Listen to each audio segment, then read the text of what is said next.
The wind came across the Arizona desert like something alive, something with teeth. It scraped over the land at 5 in the morning when the world was still caught between darkness and light, when honest men were just beginning to wake and dishonest men were finally going to sleep. The air smelled of sage and dust, and the particular emptiness that comes with summer in a place where water is more valuable than gold. Nathan Caldwell stood on the porch of the main house, a mug of black coffee in his right hand, his left hand resting on the weathered wood railing that his own hands had sanded and sealed 3 years ago. He was a tall man, 6 feet and 2 inches of muscle and bone hardened by a decade of ranch work, his shoulders broad in the way of men who lift heavy things without thinking about it, who fix what breaks without calling for help, who stand when other men sit.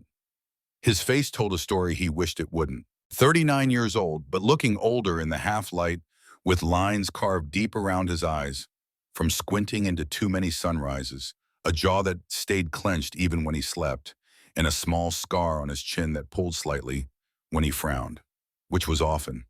His hair was dark brown threaded with gray that had arrived too early, and his eyes were the color of storm clouds, gray and distant, and holding secrets he had no intention of sharing.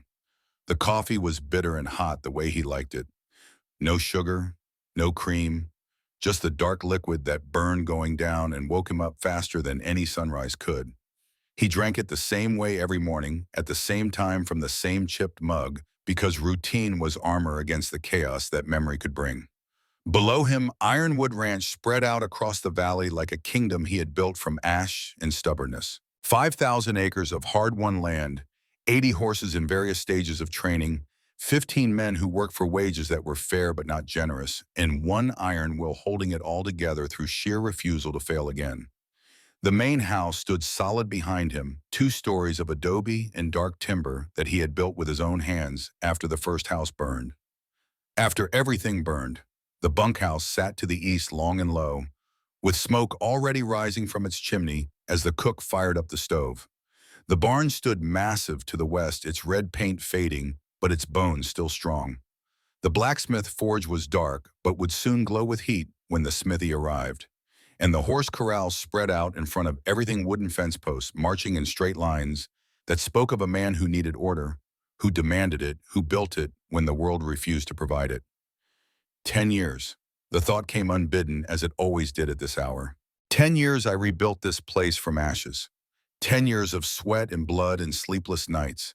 10 years of proving I could do it, that I wasn't the man who failed when it mattered most. But even as he thought it, even as he surveyed the empire of his own making, another thought followed like a shadow. But I never rebuilt myself. The memory came the way it always did, sudden and unwelcome as a knife in the dark. The smell of smoke, the sound of screaming, the sight of flames eating through wood that was supposed to be home, supposed to be safe, supposed to protect the people he loved. Nathan's hand tightened on the mug until his knuckles went white. He forced the memory back, shoved it down into the locked box in his mind, where he kept all the things that could destroy him if he looked at them too long. 10 years of practice had made him good at it. Not perfect, but good enough to function. Good enough to stand here at dawn and drink his coffee and pretend he was a man instead of a ghost wearing a man's clothes. The sun broke over the eastern ridge, spilling gold across the valley. It touched the horse corral, first illuminating the animals as they began to move and shake off sleep. Then it crept toward the barn, the bunkhouse, the main house. Light that promised heat that would bake the land by noon and make the afternoon shimmer like something seen through water. Nathan finished his coffee in 3 long swallows and turned to go inside. He had work to do. Fences to check, horses to train, accounts to balance, a ranch to run, a life to maintain, a past to outrun. He made it 2 steps before Jack appeared around the corner of the house. Jack was 55, the foreman, a man who had been with Nathan since the beginning, since the ashes. Gray beard, weathered face, hands like leather, and eyes that missed nothing. He moved with the economy of someone who had learned long ago that wasted motion was wasted time. "Boss," Jack said, his voice rough from years of shouting orders across open land. "Got a situation." Nathan set the mug down on the porch rail. "What kind?" "Someone's been poking around the southern border again." "Same as last week. Man in a black vest, looks like a lawyer type." "Wade Harrison." It wasn't a question. Nathan knew exactly who would send someone to sniff around his property lines like a dog looking for a bone to steal. Figured as much, Jack said. Want me to run him off? No. Nathan came down the porch steps, his boots hitting the packed earth with solid thuds. Let him look. Can't steal what he can't prove isn't mine. Jack nodded, but his eyes held doubt. Man like that don't need proof, just needs a judge who'll listen. I know. They stood in the growing light, two men who had fought the same battles and knew there were more to come. Jack opened his mouth to say something else, then closed it. Some conversations didn't need words. I'll check the western fence line, Nathan said. Got 2 horses missing yesterday. Could be they broke through, could be someone's helping themselves. Want company? No, you handle the morning training. I'll be back by noon. Jack touched 2 fingers to his hat brim and walked toward the barn. Nathan watched him go, then turned his attention to the corral where the horses were beginning to gather at the water trough. He needed to check them before he rode out. Needed to count them, assess them, make sure what was his stayed his. The math of survival was simple. 80 horses at an average value of $45 each meant $3,600 of living, breathing assets. Minus the 15 men at $1.50 per day, that was $22.50 a month in wages. Add feed equipment, repairs, and the number got tighter. Profit margin was thin. One bad month could wipe it out. One disaster could end everything. And disaster, Nathan knew from bitter experience, was always waiting.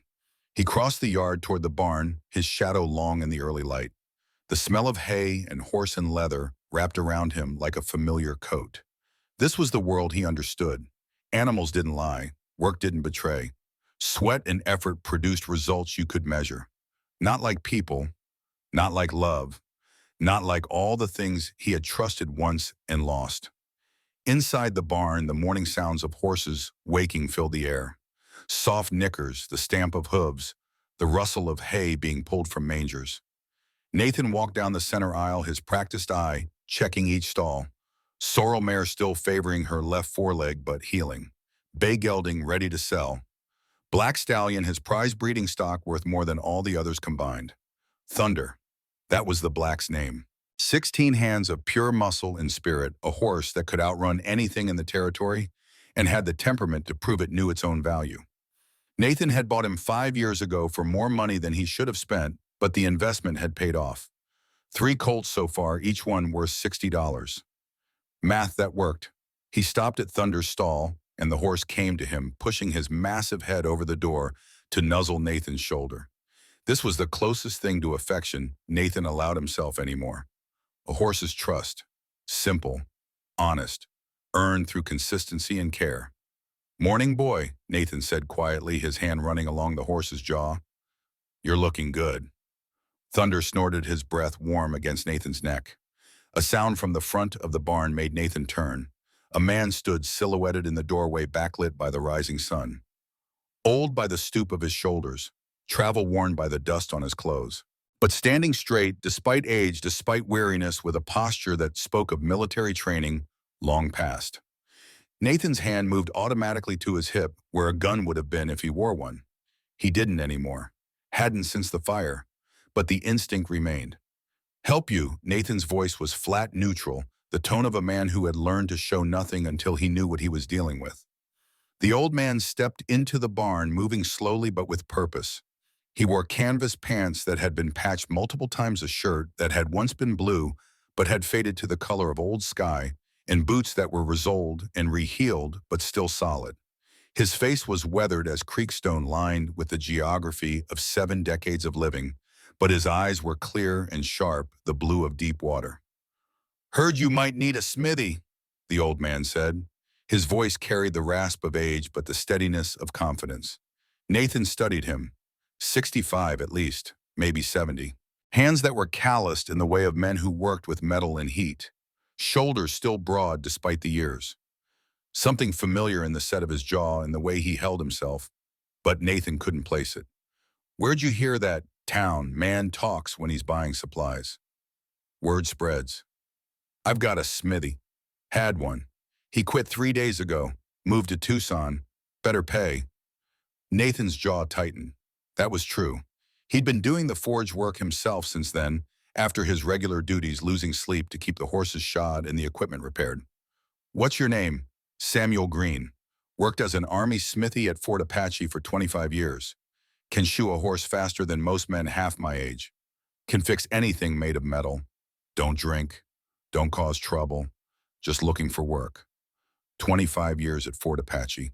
That explained the posture, the way he stood like a soldier, even in civilian clothes. The Army taught men to stand a certain way, and it never quite left them. I pay $1.50 a day, room and board included, 6 days a week, sunrise to sunset. No exceptions. Fair enough. You got references. Samuel reached into his shirt pocket and pulled out a folded paper yellowed with age. Nathan took it and unfolded it carefully. It was a letter of discharge from the Army and dated 1880, commending Sergeant Samuel Green for exemplary service as a farrier and blacksmith. The signature at the bottom carried the weight of official approval. Nathan refolded the paper and handed it back. When can you start? Now if you've got work. Got an axe handle needs replacing. Wood cracked iron fitting loose. Show me. Nathan led Samuel to the work area at the back of the barn where he kept the tools that needed repair. The broken axe leaned against the wall, its handle split down the middle from too much force applied at the wrong angle. Samuel picked it up, examined it with the careful attention of a craftsman, then nodded. Need your forge, and good ash wood for the handle. You got that? Forge is behind the barn, wood stock is in the shed next to it. Everything you need should be there. Samuel nodded again and walked out carrying the axe like it weighed nothing. Nathan watched him go, something nagging at the back of his mind. Something about the way the old man moved, the way he held his head, the color of his eyes. But there were 1,000 men who looked vaguely familiar in this territory. Cowboys who passed through, soldiers who mustered out, drifters looking for work. It meant nothing. Nathan pushed the thought away and went back to checking the horses. He had 3 more to evaluate before he could ride out to check the fence line. Work was the cure for thinking too much. Work was always the answer. An hour later, he was saddling his own horse when he heard the clang of hammer on anvil from behind the barn. The rhythm was steady, confident, the sound of a man who knew his craft. Nathan led his horse out and walked around to the forge.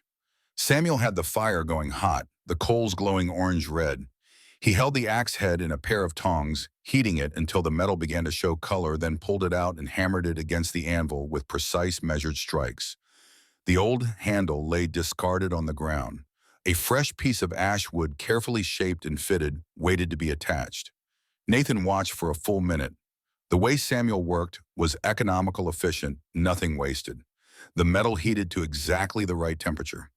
The hammer strikes landed exactly where they needed to. The whole process flowed with the ease of long practice. When Samuel plunged the hot metal into the water bucket, sending up a hiss of steam, Nathan spoke. You're good. Samuel looked up. His face streaked with soot. Been doing it since I was 16. Ought to be good by now. Most men your age, their hands shake. Arthritis, age. I'm fortunate. Or disciplined. Samuel's mouth quirked in something that might have been a smile. That too. He pulled the cooled axe head from the water and examined it, then reached for the new handle. The fitting process was delicate work, requiring the wooden handle to be shaped precisely to slide into the metal eye of the axe head and lock tight. Samuel worked the wood with a draw knife, testing the fit every few strokes until it slid home with a satisfying friction.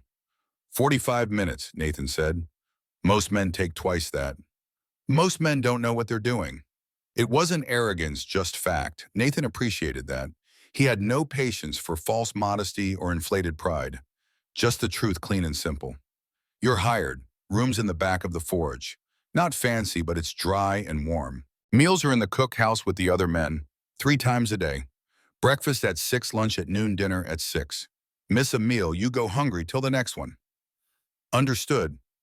Nathan turned to leave, then paused. One question. Why'd you leave Fort Apache if you had a good position? Samuel set the finished axe down and met Nathan's eyes. For a moment, something passed across his face. Something that looked like pain or regret or both. Sometimes a man needs to move on from where he was. Start fresh somewhere new. Nathan understood that better than the old man could know. Fair enough. Welcome to Ironwood. He mounted his horse and rode toward the western fence line, leaving Samuel to settle into his new quarters. The sun climbed higher, the heat building toward the brutal peak of midday. Nathan checked the fence posts as he rode, looking for breaks, for signs of tampering, for the subtle evidence that would tell him if his missing horses had wandered off or been stolen. The land here was hard country, beautiful in the way that dangerous things often are. Red rock ridges rising against blue sky, sage and mesquite dotting the earth, the occasional stand of cottonwoods marking where water flowed underground. It was land that would kill you if you didn't respect it, that would break you if you tried to force it to be something it wasn't. Nathan had learned that lesson the hard way. Lessons the hard way. He found the break in the fence 2 miles west of the main buildings. The wire was cut, not broken. Clean cuts made with tools, not the ragged tear of animal pressure or weather damage. Someone had opened his fence deliberately, and the tracks leading away told him his 2 missing horses hadn't wandered. They'd been led, stolen. Nathan sat his horse and stared at the cut wire, his jaw working. Theft was common enough in this territory. Cattle rustling, horse stealing, claim jumping. All part of the lawless area that civilization hadn't quite reached yet. But stealing from Ironwood was personal. Everyone in the territory knew this ranch, knew its owner, knew what it meant to cross Nathan Caldwell. Someone was testing him, seeing if he'd fight back or let it slide, seeing if the ghost who ran Ironwood had any fire left in him. Nathan turned his horse and rode back toward the ranch, his mind already calculating. 2 horses at $45 each was $90. Not catastrophic, but not negligible either.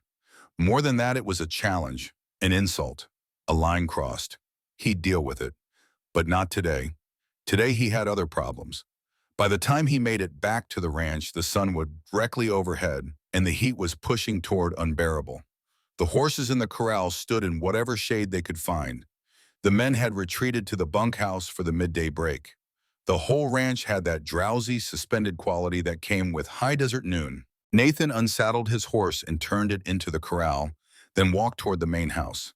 He needed to check the accounts, needed to see exactly where he stood, financially needed to face the numbers that would tell him whether he could survive another month.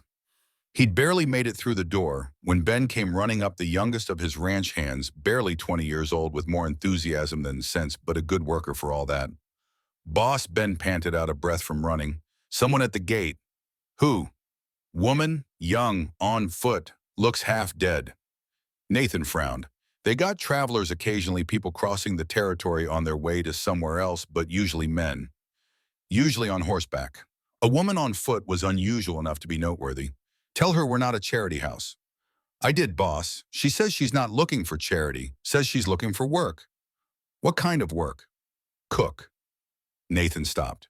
They'd been without a proper cook for 2 months, ever since the last one had quit to open his own restaurant in Tucson. The men were eating whatever they could cobble together, which meant a lot of beans and salt pork and stale bread. Morale was suffering. Productivity was down. Men worked better when they were fed well, Nathan knew that. But hiring a cook meant trusting someone new, meant letting someone into the daily rhythm of the ranch, meant risk. "Where is she?" "At the front gate. Wouldn't let her in without your say-so." Nathan grabbed his hat and walked out into the blazing afternoon. The front gate was a 1/4 mile from the main house, black iron set between 2 stone pillars, with the ranch name worked into the metalwork overhead in letters a foot high. It was the entry point, the threshold, the line between his world and everyone else's. The woman stood in the shadow of the gate, and even from a distance, Nathan could see Ben hadn't been exaggerating. She looked half dead, worn down to the bone by travel and hardship, her dress torn and faded, her face gaunt with hunger, her skin burned by sun and scoured by wind. But she stood, didn't sit, didn't lean, stood straight despite exhaustion, her chin up despite whatever she'd been through. And in her right hand she carried a black cast-iron skillet, holding it like a weapon or a shield or both. Nathan approached slowly, his boots crunching on the gravel drive. Ben stood to the side, nervous and uncertain.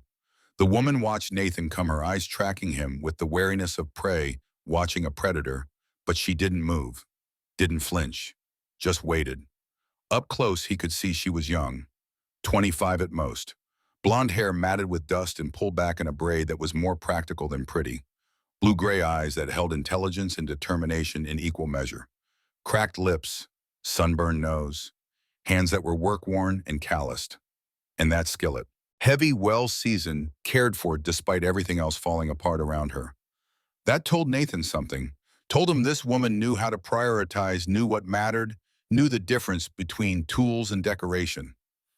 "We don't give charity here," Nathan said, making his voice flat and hard. "I'm not asking for charity." Her voice was rough from dehydration but steady.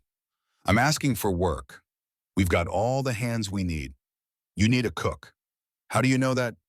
"I can smell it. Your men are eating salt pork and beans. Same thing for days. A ranch this size should have better. Should have someone who knows how to feed men who work hard." Nathan studied her. "You got references?" "No." "Experience?"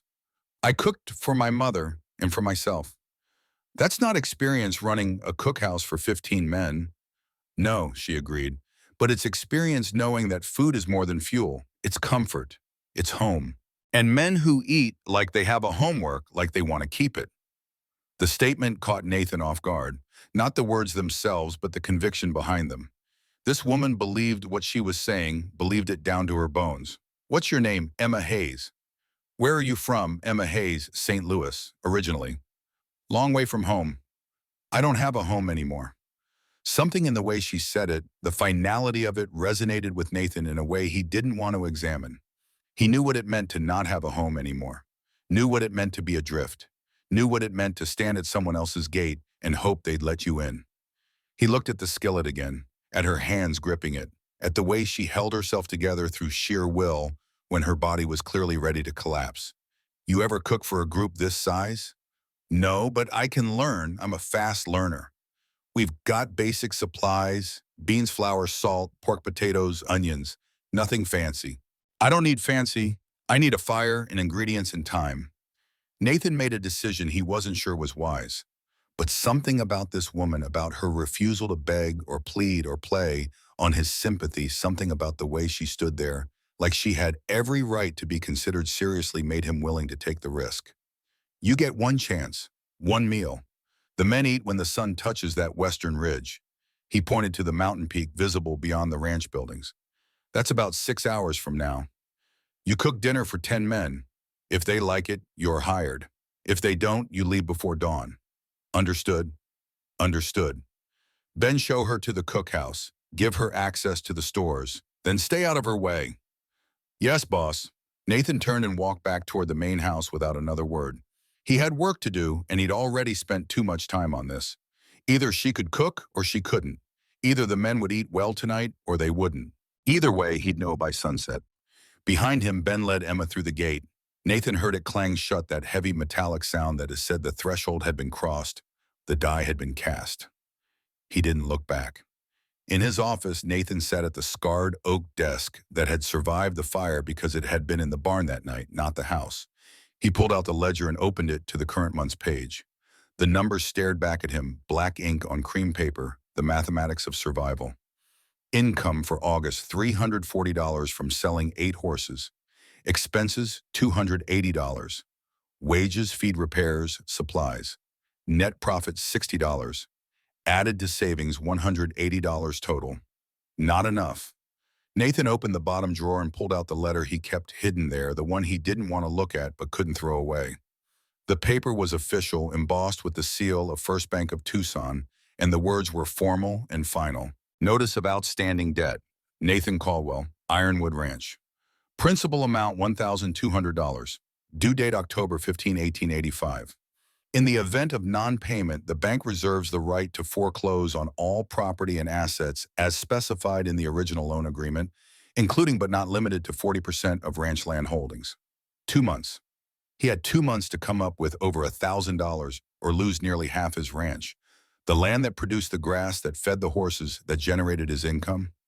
Lose that land and the math stopped working. The ranch would spiral down into insolvency within a year.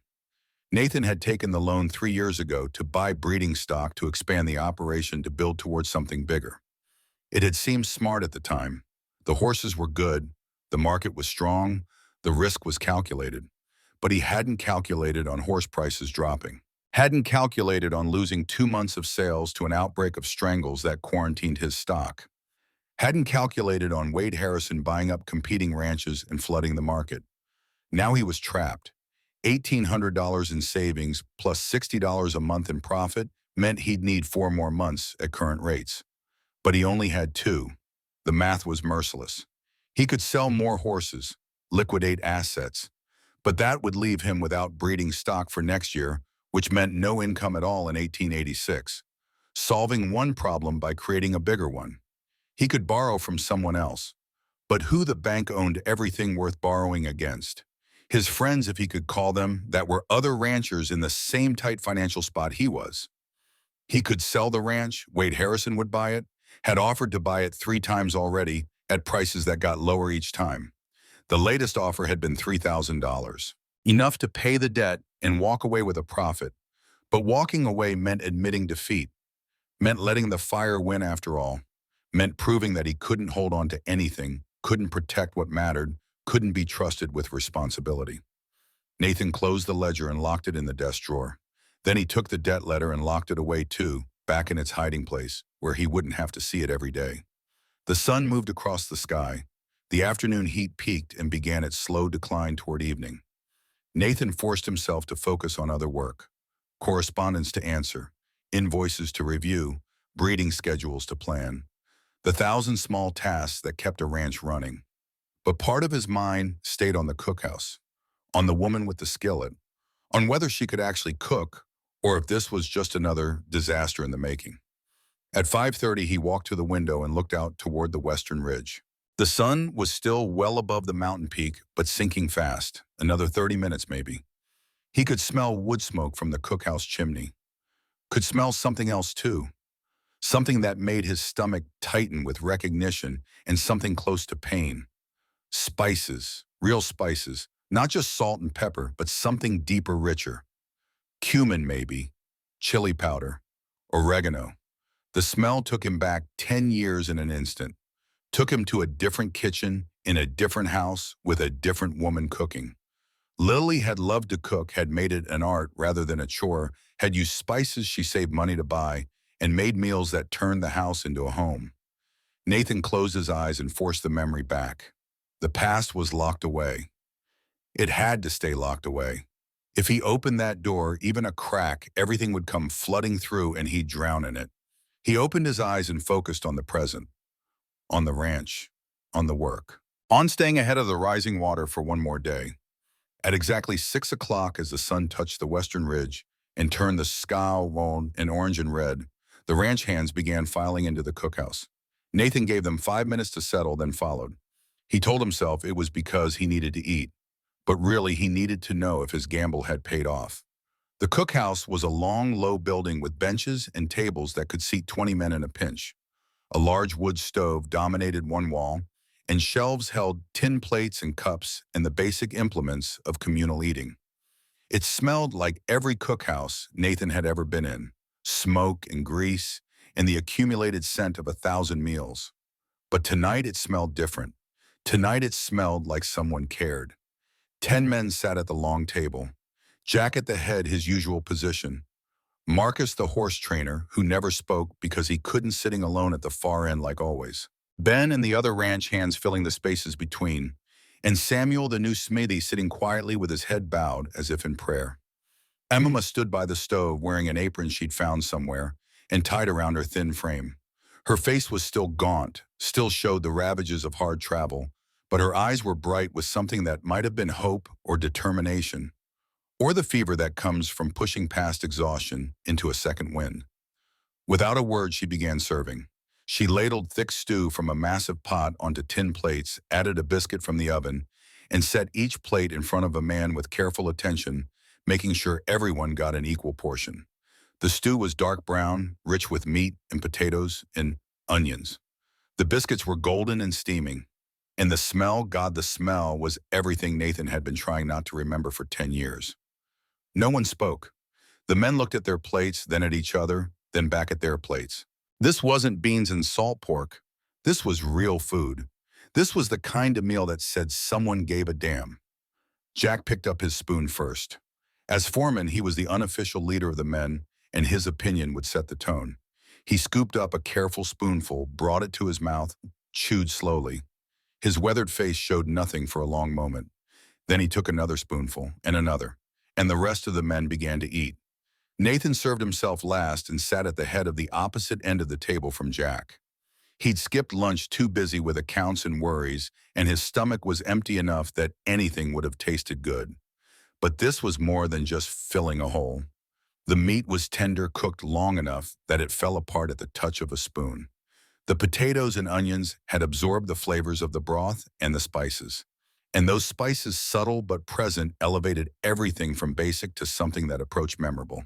He ate slowly, aware that Emma was watching from her position by the stove, aware that this mattered to her in a way that went beyond just getting a job. She'd put something of herself into this meal, some part of her skill and her pride and her stubborn refusal to do anything halfway. Around the table, the men ate in silence, not the uncomfortable silence of men who didn't know what to say, but the focused silence of men who were actually enjoying what they were eating. Spoons scraped against tin. Biscuits were broken and used to soak up the last of the stew. Two men got up and served themselves seconds without asking permission. That was unprecedented. In all the time Nathan had run this cookhouse, no one had ever gone back for more. When the last man finished eating and pushed his plate forward, Jack stood. He nodded once to Emma, a slight dip of his chin that was the closest thing to effusive praise he was capable of giving. "Good meal, ma'am." "Thank you." The other men echoed the sentiment, some with words, some with just nods. Then they filed out, heading back to the bunkhouse to spend the last hour before sleep playing cards, or mending gear, or just sitting in tired contentment. Only Nathan and Emma remained, and Samuel, who sat at his end of the table as if he'd forgotten to leave his plate empty, but his hands still resting on either side of it like a man at prayer. Nathan stood, walked to the stove, and served himself a second helping. He didn't need it. His stomach was full. But the message was important. He sat back down and ate the second portion more slowly, letting Emma see that this wasn't politeness. This was genuine appreciation. This was acknowledgement that she'd done what she'd promised to do. When he finished, he set his spoon down and looked at her directly for the first time since he'd led her through the gate. "Who did you cook for before?" "My mother, sir, and myself." Nathan nodded slowly. There was more to the story he could tell. There always was. But he didn't need to know it. Didn't need to know where she'd come from or why she was here or what she was running from. All that mattered was whether she could do the job. And she could. "Ben," he called toward the door where the young ranch hand was lingering, probably hoping to hear the verdict. Ben stuck his head back in. "Yes, boss." "Show Miss Hayes to the small room behind the storeroom. Give her a blanket and a lamp." Understanding dawned in Ben's face. She was hired. Nathan stood and looked at Emma one more time. "Breakfast is at 5:30 tomorrow morning. These men start work at 6. If they're not fed, they don't work. If they don't work, this ranch fails. Understand?" "I understand." $1 a day, meals and lodging included, 6 days a week. Sunday you get the afternoon off after lunch is served and clean." "Thank you." Nathan walked to the door, then paused without turning around. Good biscuits. It was the closest he could come to praise. The closest he'd come in 10 years to telling someone they'd done something that mattered. He walked out into the gathering darkness, the stars already beginning to appear overhead in that clear, sharp way they did in the desert. The air was cooling fast, the temperature dropping from brutal to merely uncomfortable. By midnight, it would be cold enough to see your breath. Nathan didn't go to the main house. Instead, he walked to the small hill behind the barn where 2 white stones marked the graves of Lily and Thomas Caldwell. He came here sometimes when the weight got too heavy. Didn't talk, didn't pray. Just stood and let himself remember for a few minutes before locking it all away again. Tonight he stood for longer than usual. Stood until full dark had fallen and the ranch below was lit only by lamplight through windows. Stood until the cold began to seep through his shirt and make him shiver. "I hired a cook today," he said, to the stones, to the silence. To the memory of a woman who had once cooked for him with love. "She reminds me of you, not in looks, but in the way she does things, like it matters. Like she's not just going through motions." The stones didn't answer. They never did. "I'm going to lose this place, Lily. The bank's going to take it. I don't have the money. Don't see how to get it. All this work, all these years, and I'm going to fail anyway." The wind moved through the sage, a whisper in the darkness. I'm sorry I wasn't there. Sorry I was too drunk to save you. Sorry I failed you and Thomas. Sorry for all of it. He stood a moment longer, then turned and walked back down the hill. Apologies didn't change anything. Sorrow didn't pay debts. Tomorrow would come whether he was ready or not, and he'd face it the same way he'd faced every day for 10 years. 1 hour at a time, one task at a time, one breath at a time, until either the ranch survived or it didn't. Until either he found a way through or the past finally caught up with him and dragged him under. But tonight, for the first time in longer than he could remember, the men had eaten well, had eaten food that was made with care, and that mattered somehow. Mattered in a way he couldn't quite name, but could feel in his bones. In his office, Nathan lit a lamp and opened the ledger again. He added Emma's wages to the expense column. $1 a day, 6 days a week, roughly $26 a month. The profit margin got even thinner. But good food meant good morale. Good morale meant good work. Good work meant more horses trained and sold. Maybe that dollar a day would pay for itself. Maybe it wouldn't. Either way, the decision was made. He was closing the ledger when he saw movement through the window, someone crossing the yard in the darkness.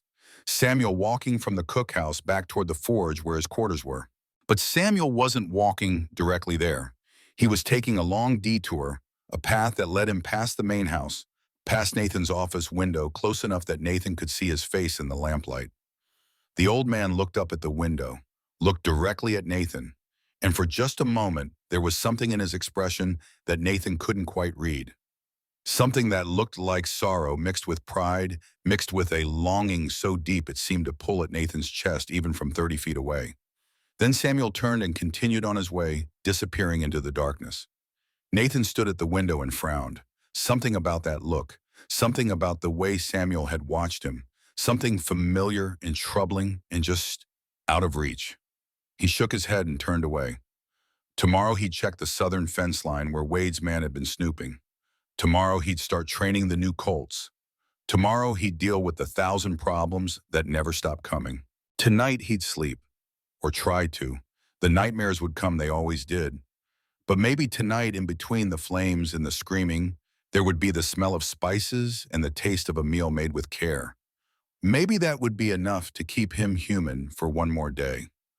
Outside on the hill above the ranch, Samuel Green stood looking down at the lights of Ironwood, at the main house where his son lived, at the office where his son worked himself to exhaustion, trying to prove something to ghosts. 20 years he'd been gone. 20 years of wandering and working and staying sober through sheer force of will. 20 years of waiting for the right moment to come back, to try to make amends for abandoning his family when they needed him most. He'd found Nathan by accident 3 months ago, had heard about the ranch, about the fire, about the man who rebuilt from ashes, had recognized his son's name and known that fate, or gaunt or simple dumb luck, was giving him a chance he didn't deserve. So he'd come back. Under a different name with a story that was true but incomplete, had gotten hired, had gotten close, had stood in the same barn where Nathan's grandfather had taught Samuel to shoe his first horse 60 years ago. And tonight, Samuel had sat at a table and eaten a meal his son had approved of, had been in the same room breathing the same air, existing in the same space for the first time in 2 decades. It wasn't forgiveness. Nathan didn't even know who he was, but it was a start. Samuel turned away from the ranch and walked to his quarters behind the forge. He lit his own lamp and sat on the narrow cot that would be his bed. From under the mattress, he pulled out a small bundle wrapped in oilcloth. Inside was the only photograph he still owned, a family portrait taken in 1865 when Nathan was 8 years old. A young Samuel, still whole and hopeful, standing behind his wife Mary, and between them a small boy with serious eyes and his father's chin. "I'm back, son," Samuel whispered to the photograph. "Don't know if you'll ever forgive me. Don't know if I deserve it.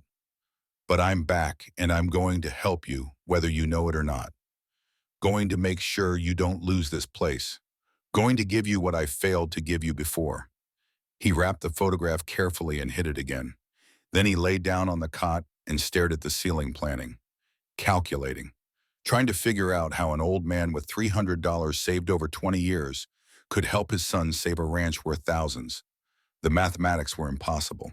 But Samuel had spent 20 years doing impossible things, staying sober when every bone in his body screamed for whiskey, living with the knowledge that he'd abandoned his family, keeping himself alive when death would have been easier.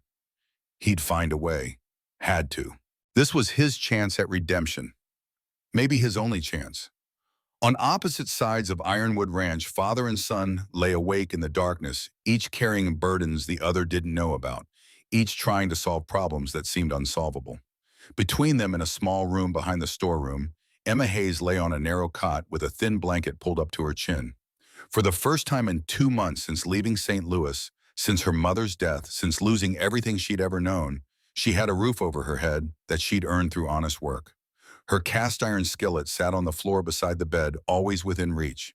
The small leather pouch of spices her mother had given her lay under her pillow, the smell of cumin and chili and oregano, mixing with the scent of wood smoke in her hair.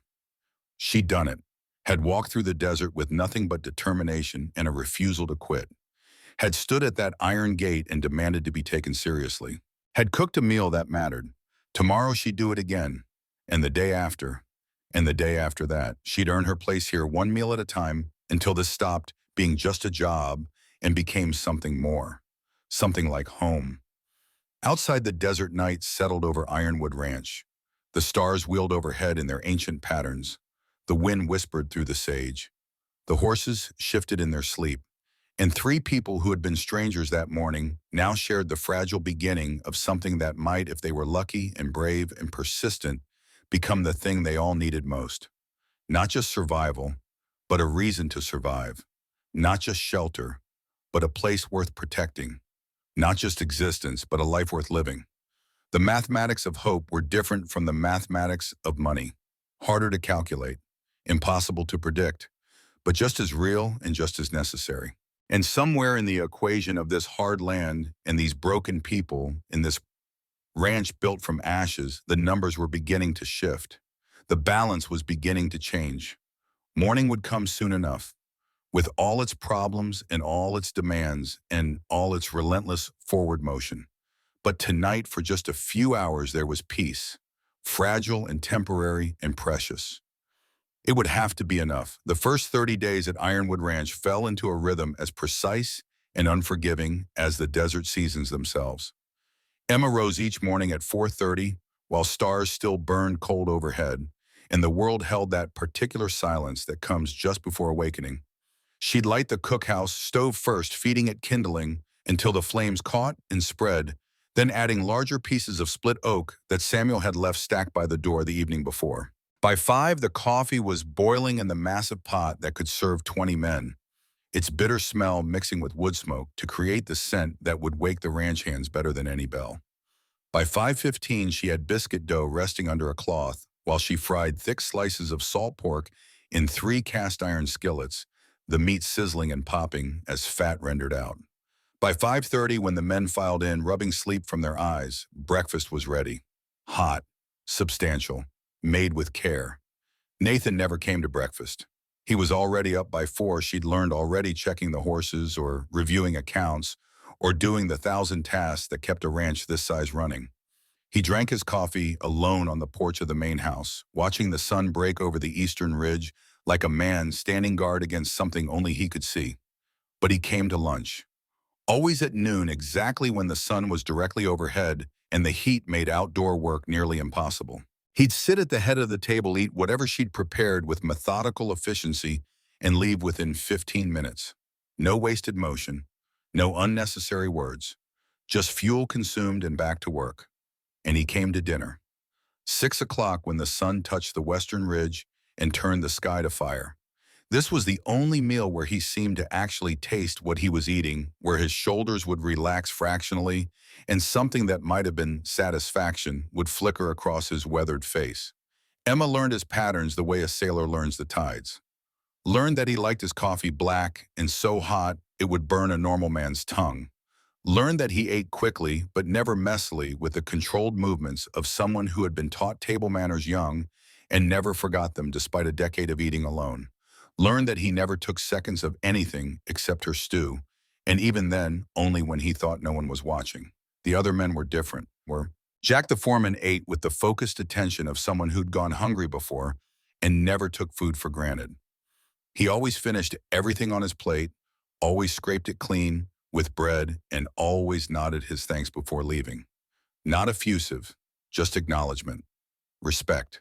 Ben the youngest ate like a puppy, all enthusiasm and no restraint, asking for seconds before he'd finished firsts, and talking with his mouth full until Jack would fix him with a look that shut him up mid-sentence. But it was Marcus who intrigued Emma most. The horse trainer, who sat alone at the far end of the table, who never made a sound because he couldn't, whose eyes held depths of sadness that seemed older than his 32 years. He ate slowly, deliberately, as if each bite required conscious thought. And every evening before he left the cookhouse, he would catch Emma's eye and nod once. Just once. But the gratitude in that simple gesture was worth more than 100 spoken compliments. By the end of the first week, Emma had established her domain. The cookhouse was hers. The stores were organized the way she needed them, with flour and beans and dried goods arranged by frequency of use. The knives were sharp-honed each evening on the whetstone she'd found in the back of a drawer. The stove was kept at exactly the right temperature through careful management of the firebox. And the food, simple as it was, carried her signature now. Not fancy, not elaborate, but made with attention to detail that transformed basic ingredients into something approaching comfort. Nathan noticed. He didn't say anything, but Emma could tell by the way he paused fractionally when he walked into the cookhouse, now breathing in the smell of whatever she was cooking.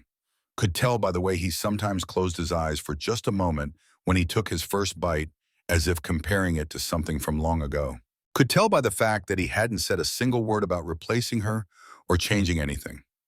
In the silence of a man like Nathan Caldwell, approval was deafening. By the end of the second week, Emma had begun to notice other changes. The men were gaining weight, not much but enough that belts needed tightening by a notch, and shirts fit a little snugger across shoulders that were filling out with proper nutrition. They moved with more energy, complained less, worked harder. Jack mentioned it one evening after dinner, lingering by the door while the other men filed out. "Whatever you're doing, Miss Emma, it's working. Got more out of these boys this week than I did all last month. I'm just feeding them properly." "It's more than that." Jack shifted his weight, uncomfortable with praise or sentiment or whatever this was. "You feed a man like he matters, he acts like he matters. Simple as that." Then he was gone before she could respond, leaving Emma alone in the cookhouse with dirty dishes and a warmth in her chest that had nothing to do with the heat from the stove. The third week brought the first gift. Emma found it on the cookhouse step just after dawn, placed there with such care that she knew immediately it hadn't been dropped or forgotten. A small bundle of wild oregano, the leaves still fresh with morning dew, the stems tied together with a piece of twine. She stood holding it, looking around the quiet yard. No one visible, just the usual morning sounds of the ranch waking up. But someone had gathered this. Someone had walked out into the desert before first light to find this particular herb. Someone had left it for her. Emma brought the oregano inside and hung it to dry near the stove, then used a few fresh leaves in that evening's roast. The smell that filled the cookhouse was different, brighter, more complex. The men ate with appreciation that showed in clean plates and satisfied silence. And at the far end of the table, Marcus ate his meal with his eyes closed, his face showing something that looked almost like peace. The gifts continued. Always on the cookhouse step, always before dawn. Wild onions that added sharp brightness to her soups. Mushrooms that she sautéed in bacon fat and served over toast. Pine nuts that she ground into a paste and mixed with oil for a sauce that made even dried beans taste special. Emma never asked who was leaving them. Didn't need to. She'd see Marcus sometimes in the evening, walking back from the horse corral, with dirt under his fingernails, in a small canvas bag tucked into his belt, would see the way he glanced toward the cookhouse as he passed, would understand without words that this was his language, his way of saying thank you, his way of connecting. So she used his gifts with care and respect, honored them by making them into something beautiful, and left her own silent thank you in the form of meals that got better with each passing day. Nathan watched this exchange from his office window, watched Marcus gather the wild plants, watched Emma find them and bring them inside, watched the unspoken conversation between two people who understood what it meant to offer and receive kindness without demanding words to make it real. Something about it bothered him. Not jealousy exactly, though there was an edge of that. More a recognition that these two people, the silent man and the determined woman, were forming a connection that he himself was incapable of. They were building something even if neither of them knew it yet. And Nathan, who had spent 10 years building walls instead of bridges, could only watch from behind glass and wonder what it felt like to be capable of that kind of openness. The fourth week brought Samuel more fully into Nathan's awareness. The old smithy had been doing his job with quiet competence, shoeing horses and repairing equipment, and asking for nothing except his wages and his small room behind the forge. Nathan had barely spoken to him beyond basic instructions. But on a Thursday afternoon when Nathan was checking fence line repairs, he stumbled. The ground was uneven, hidden by tall grass, and his boot caught on a rock. He went down hard, his full weight landing on his right thigh as it struck a wooden fence post. The pain was immediate and breathtaking. Nathan lay in the dirt, gritting his teeth against the urge to shout, his leg already beginning to swell where the muscle had impacted solid wood. He tried to stand and his knee buckled. Tried again and the world tilted sickeningly. This was bad. Not broken, he didn't think, but bad enough that riding back to the ranch was going to be agony. Bad enough that he might need help, which he hated more than the pain itself. He'd managed to pull himself upright using the fence post when he heard hoofbeats. Samuel appeared on the ridge riding one of the workhorses bareback with nothing but a rope halter for control. "Saw you go down from the forge," Samuel said, dismounting, with the ease of a much younger man. "Thought you might need assistance." "I'm fine." "You're not fine, you can barely stand." Nathan wanted to argue, but his leg chose that moment to nearly give out again. Samuel caught his elbow, steadied him, then knelt to examine the injury without asking permission. His hands were surprisingly gentle for someone who worked with hammer and hot metal. They probed the swelling with professional care, checking for breaks, for displaced bone, for the kind of damage that would need a doctor. "Not broken," Samuel announced after a minute, "but you've got a deep bruise. Muscle's going to swell up bad. You need to stay off it for 3 days minimum." "Can't. Got work." "Work will keep." "You won't if you rupture that muscle trying to be tough." Samuel stood and moved to his horse, pulling off his vest. He tore it into strips without hesitation, then wrapped Nathan's thigh tight, creating compression that would limit the swelling. "Where'd you learn that?" Nathan asked, watching the old man's hands move with practiced efficiency. "Army. You patch up enough men after enough fights, you learn what works." "Thought you were a smithy." "I was, but the Army doesn't care much about specialties when there's wounded that need tending." Samuel finished the wrap and stood back. "There. Should hold till you get back to the ranch. I'll ride with you in case you fall." They rode back slowly, Nathan gritting his teeth against every jolt, Samuel staying close enough to catch him if needed. The sun was setting by the time they reached the barn, painting everything in shades of orange and gold that hurt to look at. Samuel helped Nathan down from his horse and half carried him to the main house, helped him up the steps and into his office, settled him into the chair behind his desk with his leg propped on a crate. "I'll have Miss Emma send over food," Samuel said. "You're not walking to the cookhouse on that leg." "I can manage." "I know you can, but you don't have to." Samuel turned to leave, then paused at the door. "You got any willow bark for the pain?" "Don't believe in it." "Believe or don't, it works. I'll bring some." The old man's eyes held Nathan's for a long moment. "You did good work rebuilding this place after the fire. Your father would be proud." Nathan felt something cold slide down his spine. "You didn't know my father." "No," Samuel agreed quietly, "but I knew men like him, men who built things and tried to leave something behind. You're doing that. That's worth pride." Then he was gone, leaving Nathan alone with his throbbing leg and a strange sense of disquiet. The old man had said, "Father, not parents," had spoken with a specific knowledge that felt too precise to be generic platitude, had looked at Nathan with eyes that held something beyond simple employer and employee concern. Nathan pushed the thoughts away. He was reading too much into casual conversation, finding patterns where none existed. The pain was making him paranoid. But that night when Samuel brought the willow bark tea, Nathan watched him more carefully. Watched the way he moved through the office with subtle familiarity, the way his eyes lingered on the old desk, the way he seemed to know without asking where Nathan kept cups and water. "You ever work ranch before the Army?" Nathan asked as Samuel handed him the tea. "Long time ago." before you were born. Around here, Samuel's hand paused fractionally as he set down the cup. Passed through this territory once or twice, long time back. It wasn't quite an answer. Nathan noted that, filed it away. Over the next 3 days, as Nathan was forced to stay off his leg, Samuel became a more regular presence. He'd check the bandaging, bring food from the cookhouse, update Nathan on the ranch's daily operations. And slowly, carefully, they began to talk. Not about anything personal. Samuel seemed to sense that Nathan had walls a mile high around anything resembling intimacy. Instead, they talked about horses, about metalwork, about the practical problems of keeping a ranch running in hard country. But sometimes in the pauses between words, Nathan would catch Samuel looking at him with an expression that was almost hungry.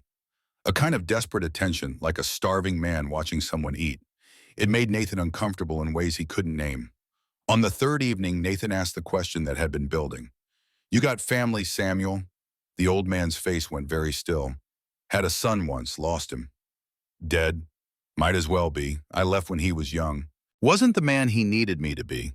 By the time I got my head straight, too many years had passed. You ever try to find him?" "Every day." Samuel's voice was barely above a whisper. "Every day I look for him. In every town, every ranch, every face." Nathan felt something twist in his chest, recognition maybe, understanding what it meant to carry that kind of regret.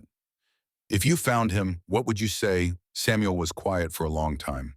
When he spoke, his voice was rough with emotion barely contained. "I'd say I'm sorry. I'd say I was weak when I should have been strong. I'd say he deserved better. And I'd ask if there was any way at all, that I could make it right."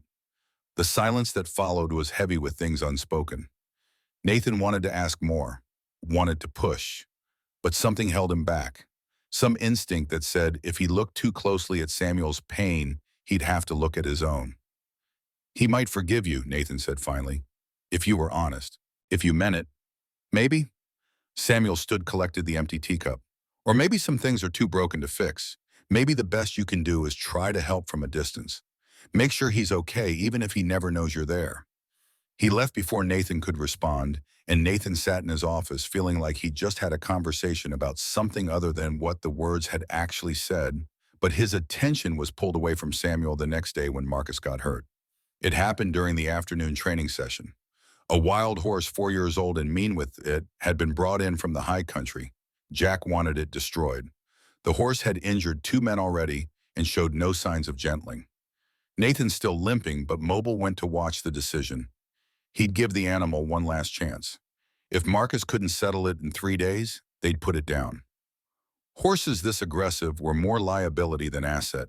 Marcus stood in the corral with the wild horse, and Nathan was immediately struck by how different the man's approach was. He didn't rush, didn't force. He simply sat down in the dirt and waited. The horse, expecting aggression, was confused by the lack of it. It circled Marcus, snorting and stamping.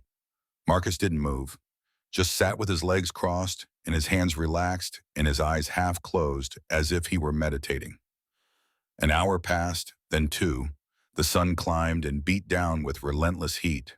Marcus didn't move. The horse's circles got smaller, curiosity replacing fear, confusion replacing aggression. Nathan watched from the fence rail, fascinated despite himself. This wasn't breaking a horse. This was something else, something that looked almost like communication. On the second day, Marcus had the horse eating from his hand. On the third day, he rode it around the corral with nothing but a rope halter and his own voice making sounds that weren't quite words but carried meaning anyway. When Marcus dismounted and the horse followed him like a mob, Nathan made a decision. "You're wasted as just a horse trainer," Nathan said, meeting Marcus at the corral gate. "I'm making you head of horse operations. $2 a day. You pick which animals we buy and sell. You train them however you see fit. You report only to me." Marcus stared at him, eyes wide with shock. He pulled out the small slate and chalk he carried and wrote quickly. "Why trust me?" Nathan looked at the man who had saved a vicious horse through patience and understanding, who left gifts for a woman who fed him, who worked harder than anyone else and asked for nothing. "Because you see things others don't. Because you care about the work, not just the wages. Because I was like you once. Lost everything. Couldn't speak the pain. Just worked to forget. Someone gave me a chance. I'm giving you one. Marcus dropped to one knee, an old military gesture of fealty that caught Nathan off guard. Nathan reached down and pulled him up. Don't kneel. We're partners. Brothers in this work. Understood? Marcus nodded, his eyes wet. He wrote on his slate again. Thank you, brother. From that day forward, Marcus walked a little taller, worked with even more dedication, and the distance between him and the other men began to shrink as they saw Nathan's trust reflected in new responsibility. But it was Emma who noticed the change most. She saw how Marcus would catch Nathan's eye at dinner, now how a whole conversation could happen in that glance. How Nathan would nod and Marcus would nod back, and both men would understand what had been said without a single word spoken. She also noticed how Marcus looked at her, not with romantic interest, though there was affection there, but with something more like reverence, like she represented something he'd lost and didn't think he'd ever find again. Home, maybe. Family. The simple comfort of being cared for. Emma didn't discourage it, didn't encourage it either, just accepted it as part of the complex web of relationships forming on this ranch. Marcus brought her wild herbs. She cooked him food that made him remember he was human. It was exchange. It was kindness. It was enough. The small garden she planted behind the cookhouse was growing now. The chili plant Marcus had given her was putting out its first tiny peppers. The cilantro seeds had sprouted into delicate green shoots. The thyme she'd planted from cuttings was spreading, filling the air with its sharp, clean scent. Nathan had given her permission to use the land with a gruff, "Don't waste water" on it. But she'd seen him standing near the garden one evening, looking at the new growth with an expression she couldn't quite read. Not happiness, but maybe something close to hope. The routine held for 4 weeks. Breakfast, lunch, dinner, work, and sleep in the endless cycle of maintaining a ranch in hard country. Emma settled into her role. Samuel became an accepted part of the landscape. Marcus flourished under new responsibility. And Nathan, despite his best efforts to remain distant, found himself noticing things. The way Emma always served Marcus first, a small kindness for the man who couldn't ask. The way Samuel would sometimes watch Nathan with an expression of such profound sadness, it was almost physical. The way the ranch felt less empty than it had 6 months ago. But he didn't examine these observations too closely, didn't let himself think about what they might mean. Just kept working, kept pushing, kept the walls intact. Until the day Wade Harrison came to call. Nathan was in his office going over accounts when he heard the horse. Expensive animal by the sound of its tack. Shod with precision. Ridden by someone who could afford quality. He looked out the window and felt his gut tighten. Wade Harrison sat astride a bay gelding that probably cost more than Nathan's entire string of working horses. The man himself was everything Nathan wasn't. Soft around the middle from good food and little work. Dressed in clothes that cost more than his ranch hands made in a month. Wearing success-like armor. Nathan had known Wade since they were boys, had watched him inherit his father's ranch at 21 and expand it through aggressive purchasing and ruthless business practices. Wade didn't build. He acquired. Didn't create. He consumed. And he'd been trying to consume Ironwood for 3 years. Nathan went out to meet him, his limp from the leg injury still noticeable. He didn't invite Wade to dismount. Didn't offer water. Just stood at the bottom of the porch steps and waited. Nathan, Wade's voice was smooth, practiced the tone of a man who spent more time negotiating than working. Heard you had a setback, leg injury. Hope you're recovering. News travels fast. Small territory, people talk. Wade smiled, but it didn't reach his eyes. Also heard you hired a cook, woman from St. Louis, must be costing you. My business. Of course, though I do notice the bank notice came due soon. October 15th, isn't it? That's only 2 months away. Nathan's jaw clenched. How do you know about the bank notice? Mr. Porter and I are old friends. He mentioned you might be having some difficulty meeting your obligations. Rage flared hot in Nathan's chest, but he kept it locked down. Showing anger to Wade was showing weakness. I'll meet my obligations. Will you? Wade shifted in his saddle, the leather creaking. Horse prices are down. Way down. That string you sold last month, you got $45 a head. This month you'd be lucky to get 30. Market's dropping like a stone. How would you know? Because I've been buying up horses from desperate ranchers. Flooding the market. Driving prices down. Wade said it casually like he was discussing the weather. It's just business, Nathan. Nothing personal. Everything you do is personal. Wade shrugged. Maybe. Point is you owe $1,200. You've got maybe 900 saved if you've been living tight. That leaves 300 you need to find in 2 months. At current prices, you'd need to sell 10 horses just to make up the difference. But you don't have 10 horses to spare without impacting next year's breeding operation. The math was right. Nathan had run it himself a dozen times. Wade knew it, probably got the information from someone at the bank. I'll manage. Or, Wade leaned forward, his voice dropping to false intimacy. You could sell, to me, $3,000 for the whole property, more than fair. You pay off your debt, walk away with $1,800 profit. Start fresh somewhere else. Not interested. Nathan, be reasonable. This ranch is killing you. Has been for 10 years. You rebuilt it from ashes, proved you could do it. That's admirable. But sometimes knowing when to quit is smarter than being stubborn. I said no. Wade's face hardened. You're making a mistake. That debt comes due October 15th. If you can't pay, the bank takes 40% of your land. The good land, the grazing land. Without that, this operation fails within a year. Then you'll sell anyway, but for half what I'm offering now. Get off my property. Wade gathered his reins, his smile turning sharp. I'm trying to help you, Nathan. Trying to give you an honorable way out. But if you're determined to go down with the ship, that's your choice. Just remember, when October comes and you're begging me to buy, the price will be lower. A lot lower. He turned his horse and rode out at a leisurely pace, a man who had all the time in the world, because he knew time was on his side. Nathan stood in the yard long after Wade disappeared, his hands clenched into fists, his mind racing through scenarios and options in the hard mathematics of survival. He was so focused on his thoughts he didn't hear Samuel approach until the old man spoke. That the man who's been trying to buy you out. Nathan nodded. He's right about the market. I heard talk in town. Prices are dropping. I know. But he's wrong about you failing. Samuel's voice was firm. You've survived worse than this. You'll find a way. Nathan turned to look at the old smithy, this man who had appeared out of nowhere and somehow become part of the ranch's fabric in just a month. You don't know that. I know you. Samuel said it with such certainty that Nathan felt something shift in his chest. I know you don't quit. Don't give up. Don't let bullies win. How could you possibly know that? Samuel was quiet for a long moment. When he spoke, his voice was rough with emotion. Because I see it.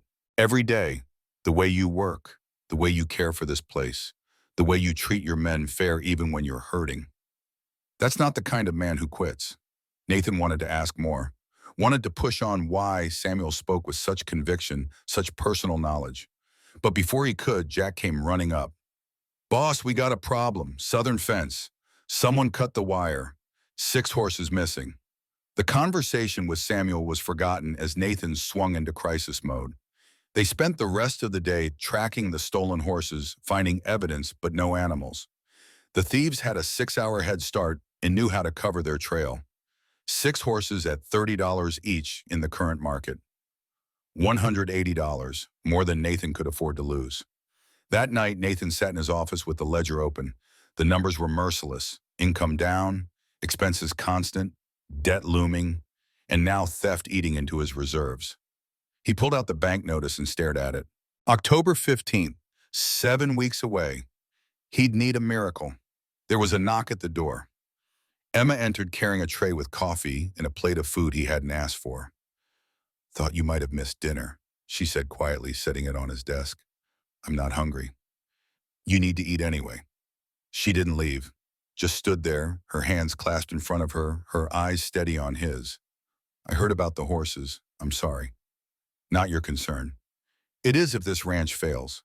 I need this job, Mr. Caldwell. This place. So if there's anything I can do to help, I want to help. Nathan looked at her properly for the first time in days, really looked. She'd put on weight in the months she'd been here, her face filling out from the gaunt hunger of her arrival. Her hands were steadier, her eyes clearer. She was healing, he realized. This place was healing her the way work had once tried to heal him. There's nothing you can do, he said, but his voice was gentler than he'd intended. I could open a small restaurant, Sunday afternoons, sell meals to townspeople, 50 cents a plate. If we get 20 people, that's $10. 4 Sundays is $40. It's not much, but it's something. Nathan blinked. You do that work 7 days instead of 6. I'd work 14 days a week if it would help save this place. Emma's voice was fierce. This is the first home I've had since my mother died. I'm not losing it without a fight. Something cracked in Nathan's chest, some small piece of the wall around his heart. This woman who had arrived with nothing, who owed him nothing, was willing to fight for his ranch, was calling it home. We'll try it, he heard himself say. 1 month. See if anyone comes. Emma smiled, and it transformed her face from merely pretty to something approaching beautiful. They'll come. People are hungry for more than just food, Mr. Caldwell. They're hungry for something that feels like it was made with care. I can give them that. She left, taking the tray with his untouched dinner, and Nathan sat alone in the gathering dark. Outside, the ranch settled into night. Samuel was working late at the forge, the sound of his hammer ringing across the yard. Marcus was in the horse barn tending to a mare about to foal. Emma was in the cookhouse, probably already planning menus for a restaurant that might never have customers. And Nathan, who had spent 10 years avoiding connection, avoiding hope, avoiding anything that might require him to trust or believe or open himself up to loss again, felt the first hairline fracture in his carefully constructed isolation. Maybe Wade was right. Maybe he was going to lose this place. Maybe all the work and sweat and sleepless nights would amount to nothing. But maybe, just maybe, he wouldn't lose it alone. Maybe these people, this strange collection of broken souls who had washed up on his shore, would fight with him, would stand when it would be easier to run. Maybe that was worth something. Maybe that was worth everything. Nathan closed the ledger and locked it away. Tomorrow he'd deal with the stolen horses. Tomorrow he'd figure out how to make the impossible math work. Tomorrow he'd face whatever came next. But tonight, for just a few hours, he'd let himself believe that miracles were possible, that people could be trusted, that the past didn't have to dictate the future. It was a fragile belief, temporary and probably foolish, but it was enough to let him sleep without the usual nightmares. And that, for a man who had forgotten what peace felt like, was more valuable than all the horses in Arizona. The confrontation happened on a Thursday evening, 3 days after Wade Harrison's visit, when the weight of impossible mathematics and stolen horses and looming deadlines had pressed Nathan into a state of exhausted clarity that made him notice things he'd been avoiding. He'd been walking past the forge at dusk when he saw Samuel standing at the anvil, not working, just running his calloused hands over the worn surface with a tenderness that spoke of deep familiarity.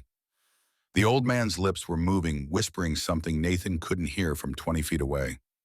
But the posture, the way Samuel touched the metal, suggested prayer or confession, or both. Nathan stopped, watched, and felt the nagging familiarity that had been bothering him since the day Samuel arrived suddenly crystallize into recognition. The way Samuel held his head when he was thinking, the precise angle tilted slightly to the left. Nathan had seen that gesture in the mirror. His entire life had inherited it from somewhere, from someone. The blue of Samuel's eyes, the exact shade of deep water. Nathan's mother had called his father's eyes that color in the one letter she'd left him before she died. The scar on Samuel's left hand between thumb and forefinger, shaped like a crescent moon. Nathan had a matching scar in the same place from a childhood accident his father had caused, trying to teach him to hold a knife properly. Small things, details that meant nothing individually, but together formed a picture Nathan had been refusing to see. He walked into the forge. Samuel looked up startled, and something like fear flashed across his weathered face before he could hide it. "Show me your hands," Nathan said quietly. "What?" "Your hands. Show me." Samuel held them out, palms up, and Nathan stared at the exact scar, in the exact place. "I got that when I was 8, Nathan said, his voice eerily calm. "My father was teaching me to gut a fish. The knife slipped. Cut deep. He wrapped it himself, wouldn't let my mother fuss over it. Said a man learned better from scars than bandages." Samuel's hands began to shake. He lowered them slowly. "I never told anyone that story," Nathan continued. "Never wrote it down. The only 2 people who knew were me and my father. And my father's been dead for 20 years. "Nathan," Samuel's voice cracked on the name. "Except he's not dead, is he?"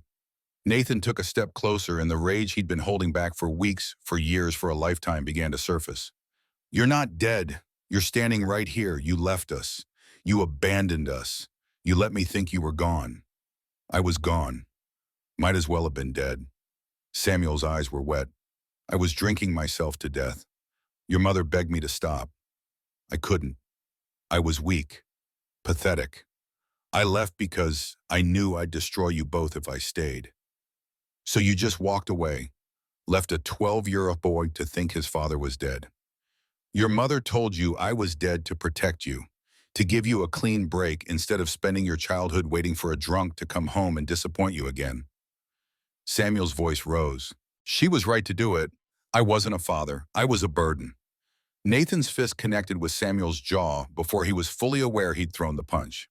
The old man went down hard, blood spraying from his split lip, but he didn't fight back, didn't raise his hands to defend himself, just lay there in the dirt and took it like he thought he deserved it. Get up, Nathan snarled. No.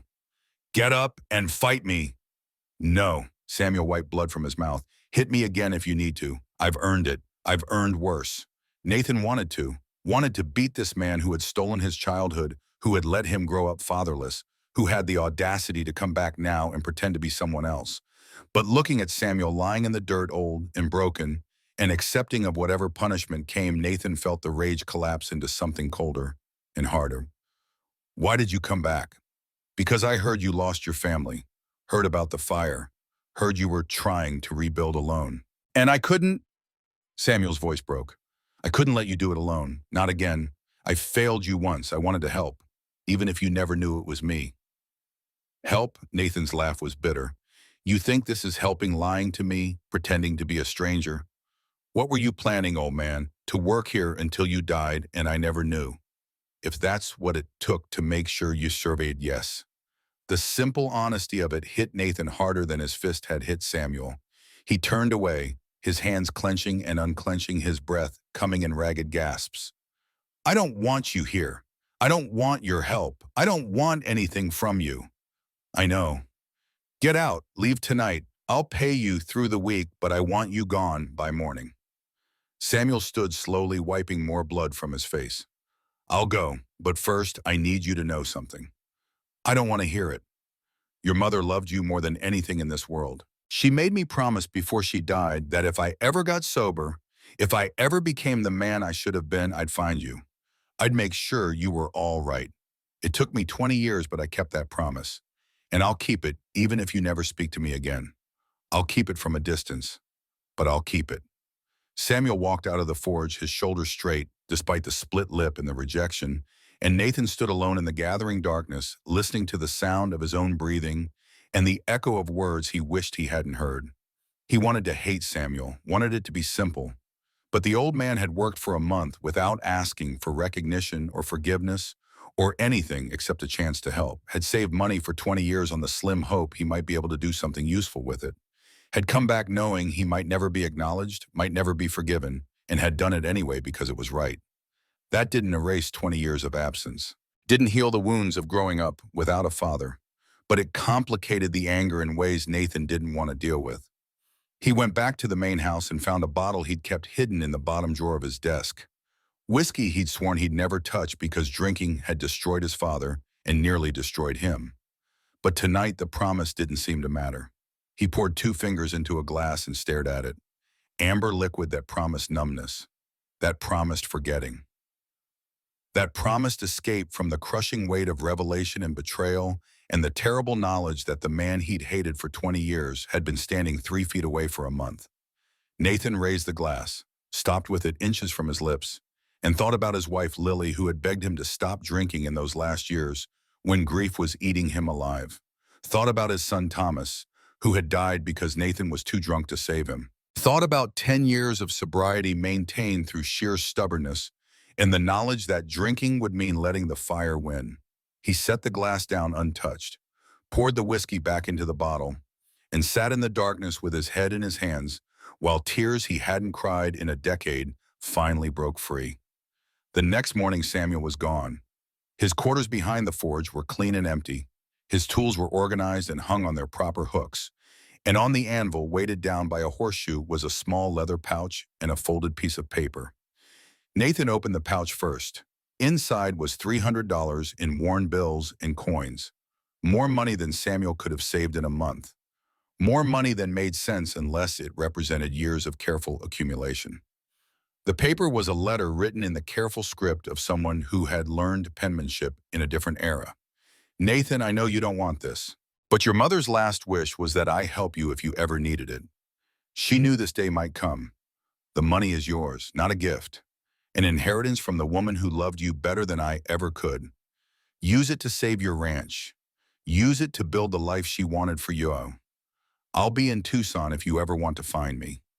If you don't, I understand. But know this, you're twice the man I ever was. Your mother would be proud. So am I. Your father, Samuel Green. Nathan stood in the forge reading the letter 3 times while morning light spilled through the open door and the ranch woke around him. $300 plus his savings meant he had $1,200, exactly what he needed to pay the bank, exactly enough to survive. His father, whoever Samuel Green was, or claimed to be, had given him salvation, and walked away, expecting nothing in return. Nathan folded the letter carefully and put it in his pocket, put the money in his safe, and went to find Jack. "The old smithy," Nathan said. "He say where he was going." "Tucson, caught the morning stage." Jack studied Nathan's face. "Something happened, family business." "He coming by him." Nathan didn't answer. Couldn't answer. Because he didn't know what he wanted, didn't know if forgiveness was possible or if some wounds cut too deep to heal, didn't know anything except that he had a ranch to save and only 2 months to do it. "We're opening the restaurant," Nathan announced to the assembled men that evening at dinner. "Starting this Sunday, Emma will cook. Anyone not on essential duties will help serve and clean. We need 20 customers minimum to make it worth the effort." "How we getting 20 people to ride 15 miles for a meal?" Ben asked. "Word of mouth. You all go to town Saturday. Tell everyone you know. Tell them about Emma's cooking. Tell them we're offering Sunday dinner for 50 cents. Tell them it's the best meal they'll have this month." The men nodded. They do it because Nathan asked and because they understood the ranch was in trouble, even if they didn't know the details. Loyalty bought with fair treatment and honest wages. Emma was already planning. Nathan could see it in the way her eyes went distant and her lips moved silently as she calculated quantities and cooking times. This woman who had arrived half dead from the desert was going to try to save his ranch with nothing but a skillet and determination. The first Sunday brought 18 people, families from town cowboys, from neighboring ranches, travelers who'd heard rumors of food worth the ride. Emma served beef stew and fresh biscuits and apple pie she'd made from dried apples reconstituted with sugar and cinnamon. The smell alone was worth the 50 cents. Nathan watched from the barn, staying out of the way but keeping count. 18 customers at 50 cents was $9. After the cost of ingredients, maybe $6 profit. Not enough, not nearly enough. But the customers left happy, left talking about coming back, left spreading word that Ironwood Ranch had found something special. The second Sunday brought 35 people. The third brought 48. Emma was running out of space serving people under the shade of cottonwood trees, using every plate and cup the ranch owned, and borrowing more from neighbors who came just to be part of something that felt like community.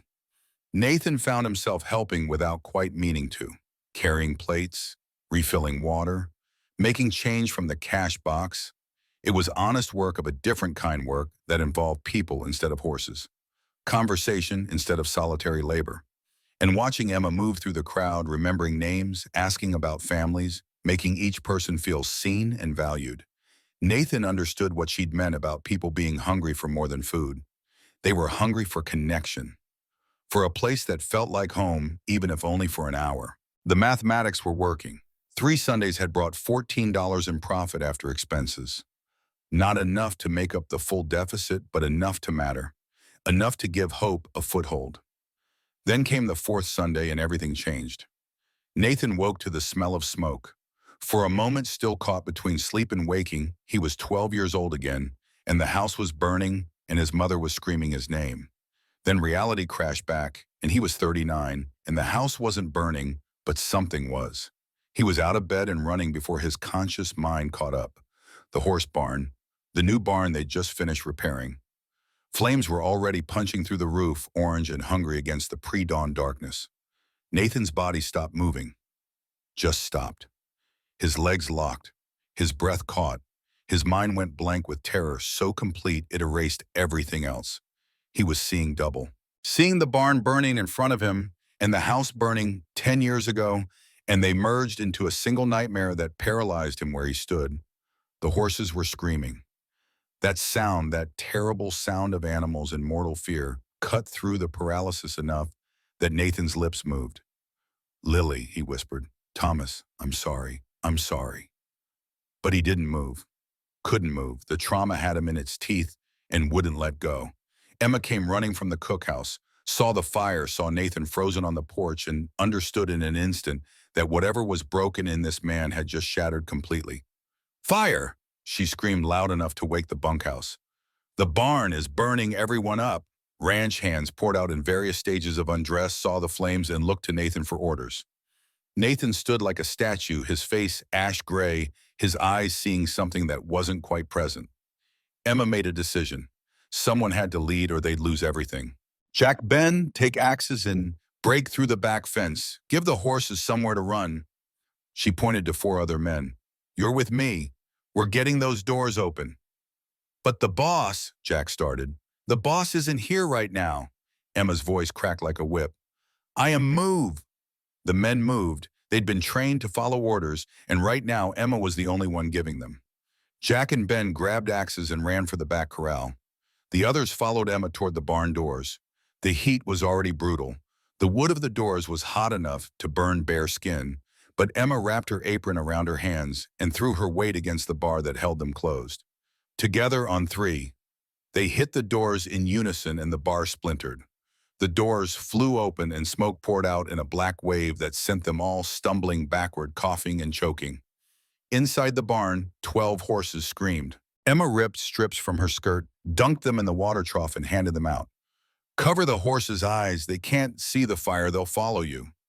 She led by example, soaking a cloth and running into the smoke. The heat was like walking into an oven. The smoke made her eyes stream and her lungs burn. But she could hear the horses, could follow the sound to the nearest stall. A sorrel mare, eyes rolling white with terror. Emma tied the wet cloth over the horse's eyes, grabbed its halter, and pulled. The mare fought for a second, then followed, trusting the human even when her own senses screamed danger. "Oh, out into the clean air." Emma shoved the mare toward the broken fence and ran back in. The other men were doing the same. One by one, horses emerged from the smoke, blind and terrified, but alive. Ben let out a gelding. Jack had 2 on a lead line. The barn was emptying, but Marcus was still inside. Nathan saw it happen from his frozen position on the porch. Saw Marcus run into the barn after Thunder the Black Stallion, the most valuable horse on the ranch, and also the most frightened. Saw the roof beam crack and shift. Saw it fall. And something in Nathan broke loose. Not the paralysis, but something deeper. A place where the past and present separated, and he could see clearly for the first time in 10 years. Thunder burst out of the barn, blind with fear but alive. But Marcus didn't follow. Nathan's legs moved. He didn't remember deciding to move, didn't remember the paralysis lifting. Just found himself running toward the barn, while some distant part of his mind screamed that this was suicide, that the whole structure was about to collapse, that he'd die the same way Lily and Thomas had died. But Marcus was in there, his brother in all but blood. And Nathan had frozen once and lost everything. He wouldn't freeze again. He found Marcus pinned under a fallen beam, his leg twisted at an angle that meant broken bones, his face gray with pain. But the man was conscious, was trying to pull himself free, with his hands, was refusing to give up, even when giving up would have been easier. Nathan grabbed the beam. It was hot enough to sear his palms, but he didn't let go. Lifted with strength, born of desperation and old guilt, and the absolute refusal to lose someone else to fire. The beam shifted. Marcus dragged himself out. Nathan grabbed him under the arms and hauled him toward the door as the roof groaned overhead. They made it out 5 seconds before the entire structure came down in a roar of flame and collapsing timber. Made it out into the yard where Emma and the ranch hands were forming a bucket brigade from the well, fighting to keep the fire from spreading to the other buildings. Nathan laid Marcus gently on the ground and finally looked at his hands. The palms were burned, already blistering. The pain hit, a moment later sharp and immediate, but he barely noticed. Marcus was alive. The horses were alive. The ranch was still standing, even if the barn was lost. And Nathan had moved, had acted instead of freezing, had broken through the paralysis that had controlled him for a decade. He joined the bucket line without being asked, worked until his burned hands bled and his lungs ached from smoke, worked until dawn broke and the fire was finally contained to the ruins of the barn, worked until there was nothing left to do except sit in the dirt and stare at the destruction. The barn was gone, completely gone. Nothing left but ash and the blackened skeletons of support beams. Marcus had a broken leg that would take months to heal. 2 horses had died from smoke inhalation. The damage was catastrophic, but it could have been worse. It could have been everything. Emma brought Nathan water and sat beside him without speaking. Her face was black with soot. Her dress was torn and singed. Her hands were raw from the bucket handles. But she was steady, present, real in a way that anchored him. "You saved him," she said quietly. "You saved Marcus. You saved the ranch. You gave the orders when I couldn't. You were hurting, old wounds." Nathan looked at her, really looked, and saw understanding in her eyes. Not pity, not judgment, just acceptance that trauma was real, and sometimes it won, and the best you could do was survive it. "The fire 10 years ago," he said, the words coming without permission. "My wife and son died. I was too drunk to save them, too drunk to even try. I stood outside and watched the house burn and couldn't move.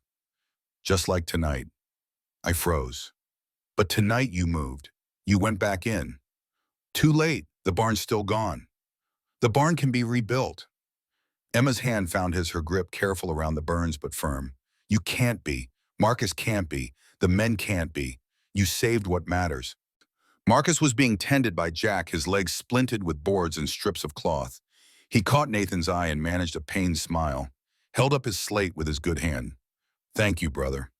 Nathan nodded, unable to speak around the tightness in his throat.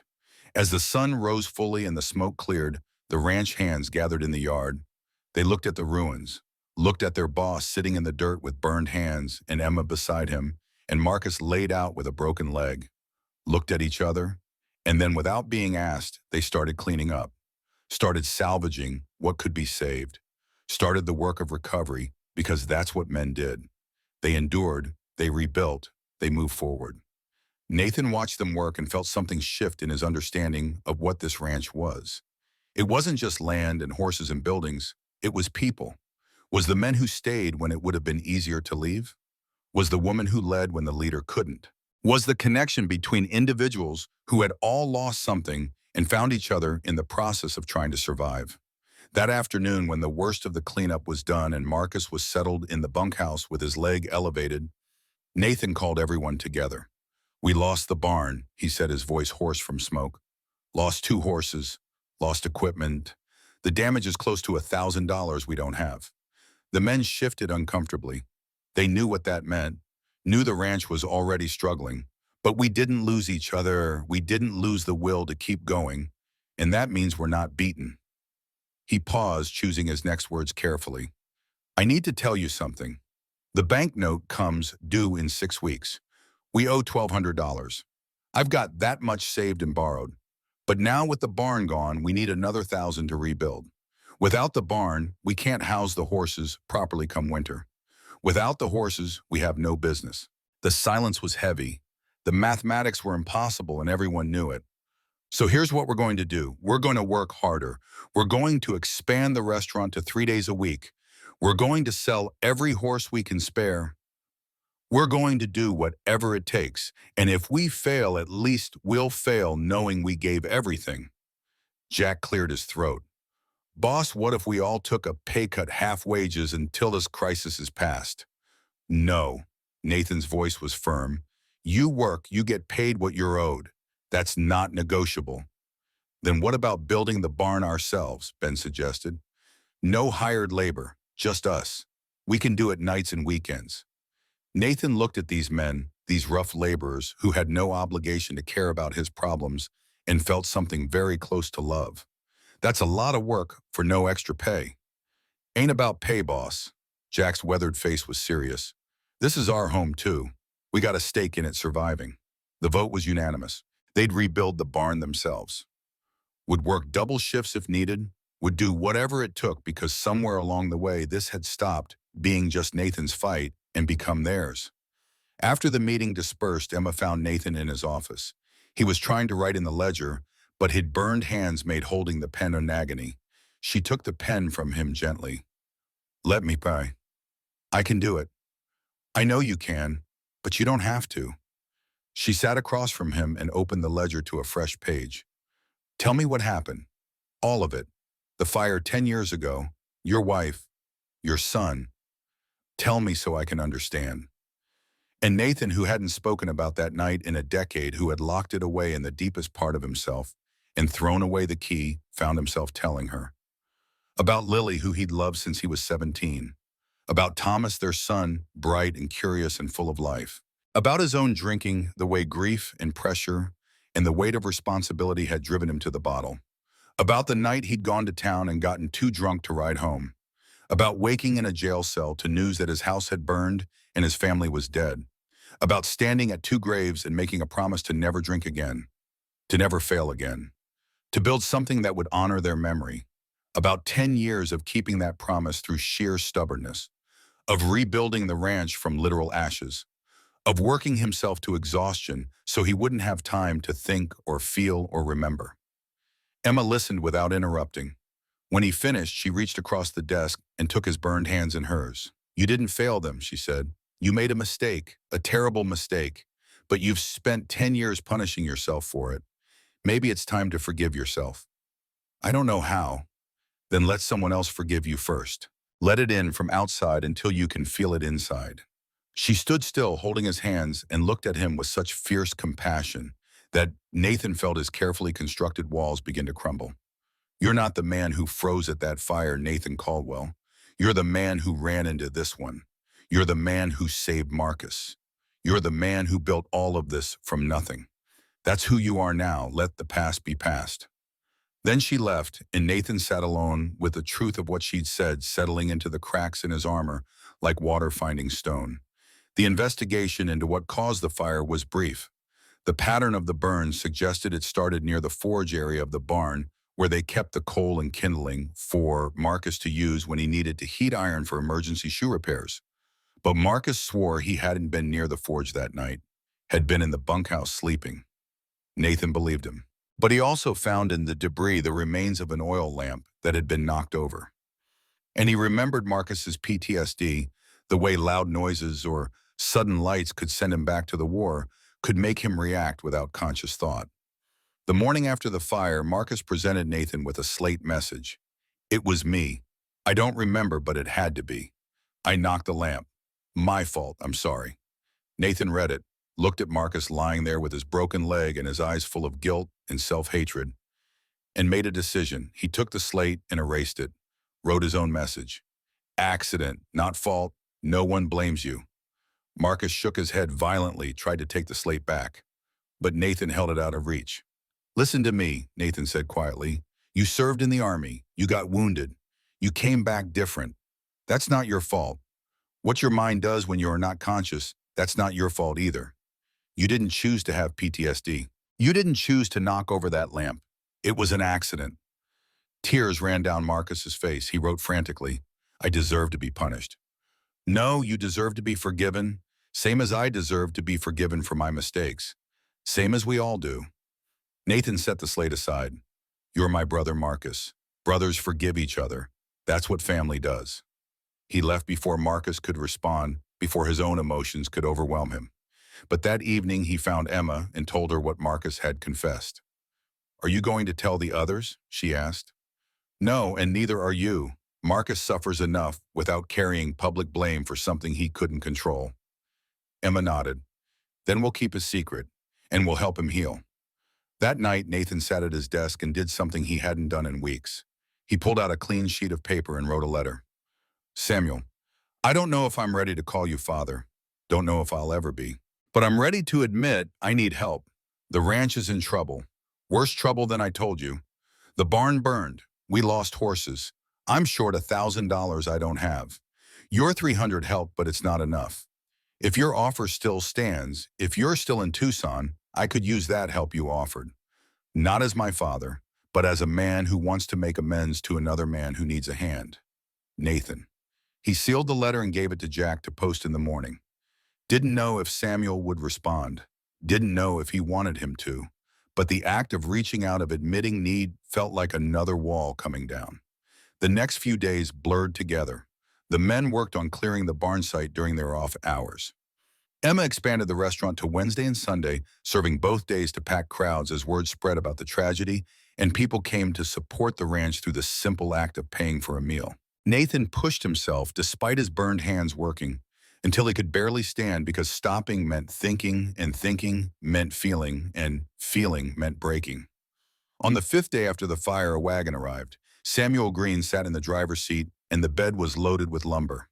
Nathan walked out to meet him, his heart pounding. "Heard you had a fire," Samuel said, his voice carefully neutral. "Thought you might need building materials." "I sent that letter 2 days ago. How did you already know?" "I didn't go far. Been staying in Tucson, checking the mail every day, hoping." Samuel climbed down stiffly. "The lumber is paid for, $300 worth. The money I gave you was for the bank. This is for building." "I can't accept this." "Yes, you can, because it's not from me. It's from your mother. This is money I should have planted on you 20 years ago. Money I should have used to be a proper father. I'm just delivering it late." Nathan looked at the lumber, at Samuel, at the careful distance the old man was maintaining, not pushing, not demanding, just offering help and waiting to see if it would be accepted. "We could use a good smithy," Nathan heard himself say. "Someone who knows how to work metal for barn construction." "You interested in the Samuel's face transformed. Hope so bright it was painful to witness.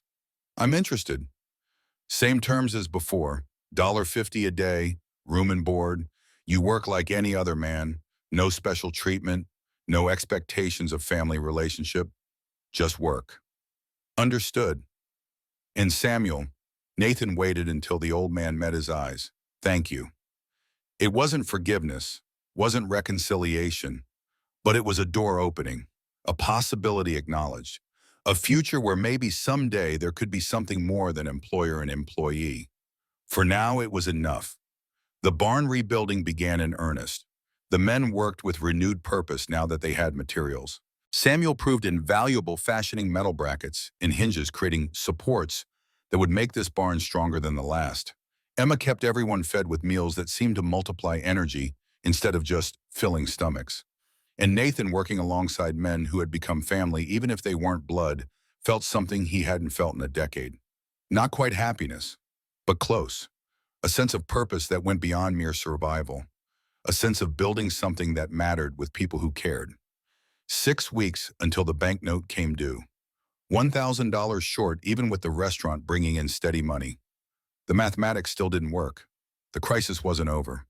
But standing in the frame of the new barn as the sun set on another day of hard work, Nathan thought maybe Emma had been right. Maybe you didn't fight alone. Maybe you let people in. Maybe you accepted help and gave forgiveness and built something together that was stronger than any one person could build alone. Maybe that's what his mother had wanted for him all along. Not just a ranch, but a home. Not just survival, but a life worth living. The past still hurt. The scars still ached. But the future, for the first time in longer than he could remember, looked like something worth fighting for.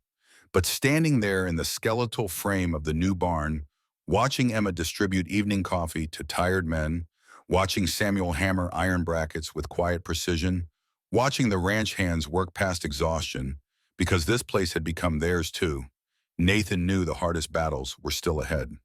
Wade Harrison wasn't finished. The debt was paid, but the land war would come. Samuel's presence raised questions Nathan wasn't ready to answer. Emma's restaurant was bringing in money, but not enough to rebuild everything they had lost. And then there was the matter of his own heart, which had been dead for 10 years and was now showing signs of dangerous life. The mathematics of survival were about to get more complicated. The morning sun rose over the ruins like it had every right to, like the world hadn't just proven again that everything you built could be taken in a single night. Nathan sat on the porch steps, his burned hands wrapped in clean linen that Emma had torn from her own spare dress, and did the mathematics of disaster. $934. That's what he had. The 300 from Samuel, hidden in his safe. The 600 from 3 weeks of restaurant profits. $34 scraped together from selling that old wagon and 3 saddles they didn't need. The bank wanted $1,200. He was short $266. Might as well have been $1 million. And now the barn was ash. Another $1,000 in damage. Another impossible number. Emma appeared in his peripheral vision carrying 2 cups of coffee. She didn't ask permission, just sat beside him and handed him one. The cup was hot against his bandaged palm, but he welcomed the pain. Pain meant he was still alive, still fighting. "The Sunday service is today," Emma said quietly. "I'm still cooking." "Emma, we don't have time for—" "We have exactly the time for it." Her voice was firm. "People are coming. I sent word yesterday after the fire. They know what happened. They're coming anyway, maybe especially because of it." Nathan looked at her. Really looked. This woman who had walked out of the desert half dead, who had earned her place through sheer refusal to quit, who was now sitting beside him covered in soot and exhaustion, and still talking about feeding people. Why, he asked. Because giving up isn't in my nature, same as it's not in yours. She stood and walked back to the cookhouse, leaving Nathan with his coffee and the slow realization that he'd surrounded himself with people who were just as stubborn as he was. Maybe that's what family actually meant. Not blood, but shared refusal to surrender. They came in wagons and on horseback, families and cowboys and townspeople who had heard about the fire. 60 people by Emma's count, more than had ever come before, filling the space under the cottonwood trees, like they were gathering for something more important than just a meal.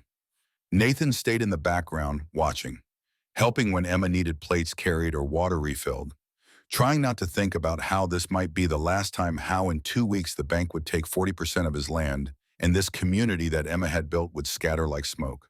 The food was simple, had to be with supplies running low, chicken stew and cornbread and dried apple pie. But Emma had put something extra into it, some quality that couldn't be measured in ingredients. Care maybe, love possibly, the desperate hope that feeding people mattered even when everything else was falling apart. When the first customer tried to pay an old woman of maybe 70 with hands gnarled by arthritis, she held out a full dollar instead of the 50 cents on the sign. "It's only 50 cents, ma'am," Emma said gently. "I know what the sign says, child. I'm giving you $1." The old woman's eyes were sharp. "Heard about your fire, heard about your trouble. Can't rebuild a barn, but I can pay for good food, honest made." The next customer did the same. And the next. A rancher with 6 children handed over $5 for a meal that should have cost $2.50 and walked away before Emma could argue. By the end of service, Emma's cash box held $87. After ingredients and expenses, $61 profit, more than triple any previous Sunday. Nathan found her behind the cookhouse afterwards, sitting on a crate and crying silently into her apron. Not tears of sadness. Something else. Something that looked like hope mixed with disbelief. "They care," she whispered when she saw him. "They actually care whether we survive." "You made them care." Nathan's voice was rough. "You fed them like family. They're returning the favor." Emma wiped her eyes and looked up at him. $61. Added to what we had, that's $995. We're still short $205 for the bank. "I know. We tried." Emma's smile was sad but genuine. "We tried everything. Maybe that's enough." "It's not enough." Nathan's jaw clenched. "But I don't know what else to do." The wagon appeared at sunset, driven by a man Nathan had told himself he never wanted to see again. Samuel Green sat on the bench seat, his face bruised from Nathan's fist, but his back straight, and beside him lay a leather satchel that looked older than the territory itself. Nathan met him at the gate, didn't invite him in, didn't speak, just waited. "Heard about the fire," Samuel said, climbing down stiffly. "Heard about the Sunday service. Heard you're still short on the bank payment. You've been checking on me." "Never stopped." Samuel pulled the satchel from the wagon. "This is yours." He opened it. Inside, worn bills and coins filled the bottom. Nathan didn't need to count to know it was substantial. $300, Samuel said. 20 years of savings. Every cent I didn't spend on whiskey or women or anything except staying alive long enough to maybe possibly be useful to you one more time. I don't want your money. I know you don't, but your mother wanted you to have it. Samuel's voice cracked. She made me promise. Before she died. She said, if you ever become the man I thought I married, find our son. Help him, even if he hates you. Especially if he hates you, because that's what fathers do. Nathan felt something break in his chest, not anger this time, something deeper. I'm not asking for forgiveness, Samuel continued. Not asking to be called father. Not asking for anything except the chance to keep a promise to a woman who deserved better than me. Take the money, pay your debt, save your ranch, and then I'll leave again if that's what you want. The silence stretched between them like 20 years of missed birthdays and absent Christmases and all the times a boy had needed his father and found only empty air. I was afraid, Nathan said, finally, his voice barely audible. When the barn burned, I froze, just like 10 years ago when Lily and Thomas died. I couldn't move, couldn't breathe, couldn't be the man I needed to be. But you did move, Samuel said. Emma told me. You ran into that fire. Saved Marcus. That's not the man who freezes. That's the man who fights. I'm afraid I'll become you. The words came out harsh, weak, running, abandoning people who need me. Samuel's face crumpled. You're nothing like me. You're everything I should have been. You stayed. You built. You fought. Even when it would have been easier to run, you stayed. Because I had no choice. No, because you're stronger than I ever was. Samuel stepped forward slowly, giving Nathan time to retreat if he wanted. Son, I failed you, failed your mother, failed everyone I ever loved. But you turned that failure into strength, built something real from the ashes I left behind. That's not my legacy. That's yours. Nathan looked at this broken old man who had been a ghost for 20 years and was now standing here offering everything he had left. The anger was still there, the hurt still raw, but underneath it, something else was growing. Not forgiveness, not yet, but maybe the possibility of it. Thank you, Nathan said quietly. Then testing the word like it was made of glass. Father, Samuel's eyes filled. He nodded once, unable to speak, and turned to leave. Wait, Nathan called. The smithy position is still open, if you want it. Samuel stopped. Same terms as before. Same terms, but this time you eat dinner at the main house. With family. The word hung in the air between them. Family. Not quite reconciled, not quite whole, but beginning to be. I'd like that, Samuel whispered. I'd like that very much. The First Bank of Tucson smelled like polish and old money and the particular smugness of institutions that held men's futures in leather ledgers. Nathan walked in with $1,200 in a canvas bag and the satisfaction of proving every doubter wrong.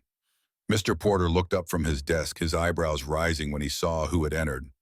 Mr. Caldwell, I wasn't expecting you. No. Nathan set the bag on the desk with a solid thump. I imagine you weren't. He counted out the money slowly. $1,200 exactly. Porter watched with an expression that shifted from surprise to something closer to disappointment. This settles the debt, Nathan said. In full. I'll need a receipt. Of course, Porter's hands moved mechanically, writing up the paperwork. I must say I'm impressed. The fire and all. Mr. Harrison said you'd be unable to pay. Nathan's hands stilled on the desk. Wade said that... Oh, Porter had the grace to look uncomfortable. Perhaps I shouldn't have. He's a valued client, made arrangements to purchase your property should you default. What kind of arrangements? A loan, $5,000. Secured against his intention to buy Ironwood Ranch at foreclosure prices. Porter pushed the receipt across the desk. But that's moot now. You've paid. The land remains yours. Nathan folded the receipt carefully and put it in his pocket. $5,000. Wade had bet $5,000 that Nathan would fail. Had probably been behind the fence cutting and maybe even the fire. Had seen Nathan struggle not as competition, but as an opportunity. Thank you, Mr. Porter, Nathan said evenly. I'll be on my way. He walked out into the Tucson sunlight, feeling the weight of what he'd just learned settling into his bones. Wade wasn't just a rival. He was an enemy. And enemies didn't stop at failed business deals. This wasn't over. Not by a long shot. The attack came at 2 in the morning on a moonless night when darkness lay thick as wool across the valley. Nathan woke to the sound of horses screaming, a sound he'd learned to dread, and was running before his mind fully caught up with his body. 3 men in the corral, shadows with clubs and knives methodically working through the horses. Already 2 animals lay still in the dirt, their throats cut clean. A third was down and thrashing leg broken by a club strike. And Marcus impossibly was there, dragging himself out of the bunkhouse on his splinted leg slate and chalk abandoned, using a fence post as a weapon, and pure fury as his fuel. One of the attackers hit Marcus across the ribs. Nathan heard the crack of bone even from 30 feet away. Marcus went down hard. Nathan didn't remember grabbing the rifle from beside his door, didn't remember cocking it or raising it to his shoulder. Just found himself standing in the corral with the gun pointed at 3 men who suddenly realized they'd miscalculated badly. "Leave," Nathan said. His voice was cold, dead. The voice of a man who had already decided how far he was willing to go. "Leave now or I start shooting." The men ran, but not before Nathan saw it. A flash of gold on one man's hand. A ring, thick gold band with an engraved W. Wade's initial, Wade style. Wade's money-buying violence when law couldn't take what he wanted. By the time Jack and the others arrived with lanterns, the attackers were gone. 5 horses dead. Marcus unconscious with 2 broken ribs. And Nathan standing in the center of the carnage with a rifle in his hands and murder in his heart. "Boss," Jack said carefully, "you know who sent them?" "I know. What are you going to do?" Nathan looked at Marcus, at the broken man who had fought with a splinted leg because this ranch was worth defending. Looked at the dead horses, each one representing money he didn't have and couldn't replace. Looked at his own hands, still scarred from pulling Marcus from fire, now shaking with rage. "I'm going to end this," Nathan said. Tonight, Copper Ridge Ranch sprawled across the western hills like a monument to everything Nathan's place wasn't. Big house, painted fences, manicured grounds. The kind of success that came from inheriting money instead of earning it from taking instead of building. Nathan rode up to the main house and dismounted. No gun on his hip, no weapon except the truth and the certain knowledge that some fights couldn't be won with violence. Wade appeared on the porch in a silk robe, a lantern in his hand, and confusion on his face. "Nathan, it's 4 in the morning. What?" "5 horses," Nathan said, "dead. Marcus with 2 broken ribs. 3 men with clubs who ran when I pointed a gun at them, one wearing a gold ring with your initial on it." Wade's face went carefully blank. "I don't know what you're talking about." "Yes, you do." Nathan climbed the porch steps slowly. "You sent them, just like you've been cutting my fences, just like you flooded the market to drop horse prices. Just like you told the bank I'd fail so you could buy my land cheap. You can't prove any of that." "I don't need to prove it to a judge," Nathan said quietly. "I just need to prove it to about 60 people who eat at Emma's restaurant every week. People who know me, trust me, who will believe me when I tell them you sent men to kill my horses and beat a crippled veteran." Wade's expression shifted. "That's slander." "No, that's truth. And truth spreads fast in a small territory." Nathan stepped closer.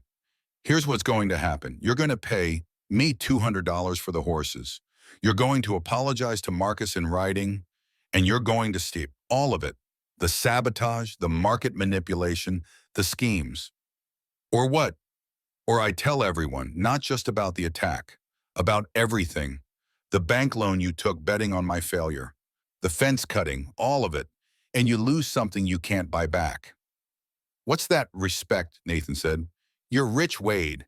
You've got land and money and everything a man could want except the one thing that actually matters. People don't respect you, they fear you, they work for you. But they don't respect you." Wade's jaw clenched. "And you think they respect you, a drunk who let his family burn?" Nathan didn't flinch. "They respect what I built. They respect that I stayed when it would have been easier to run. They respect that I pay fair wages and keep my word and don't send men in the night to do my dirty work." He paused. "You have money. I have something worth more. I have a home, and you can't take that with all the schemes in the world." The silence stretched between them. Wade's hand tightened on the porch railing. $200, Wade said finally, "and I walk away from Ironwood. No more interference. We're done." And the apology to Marcus.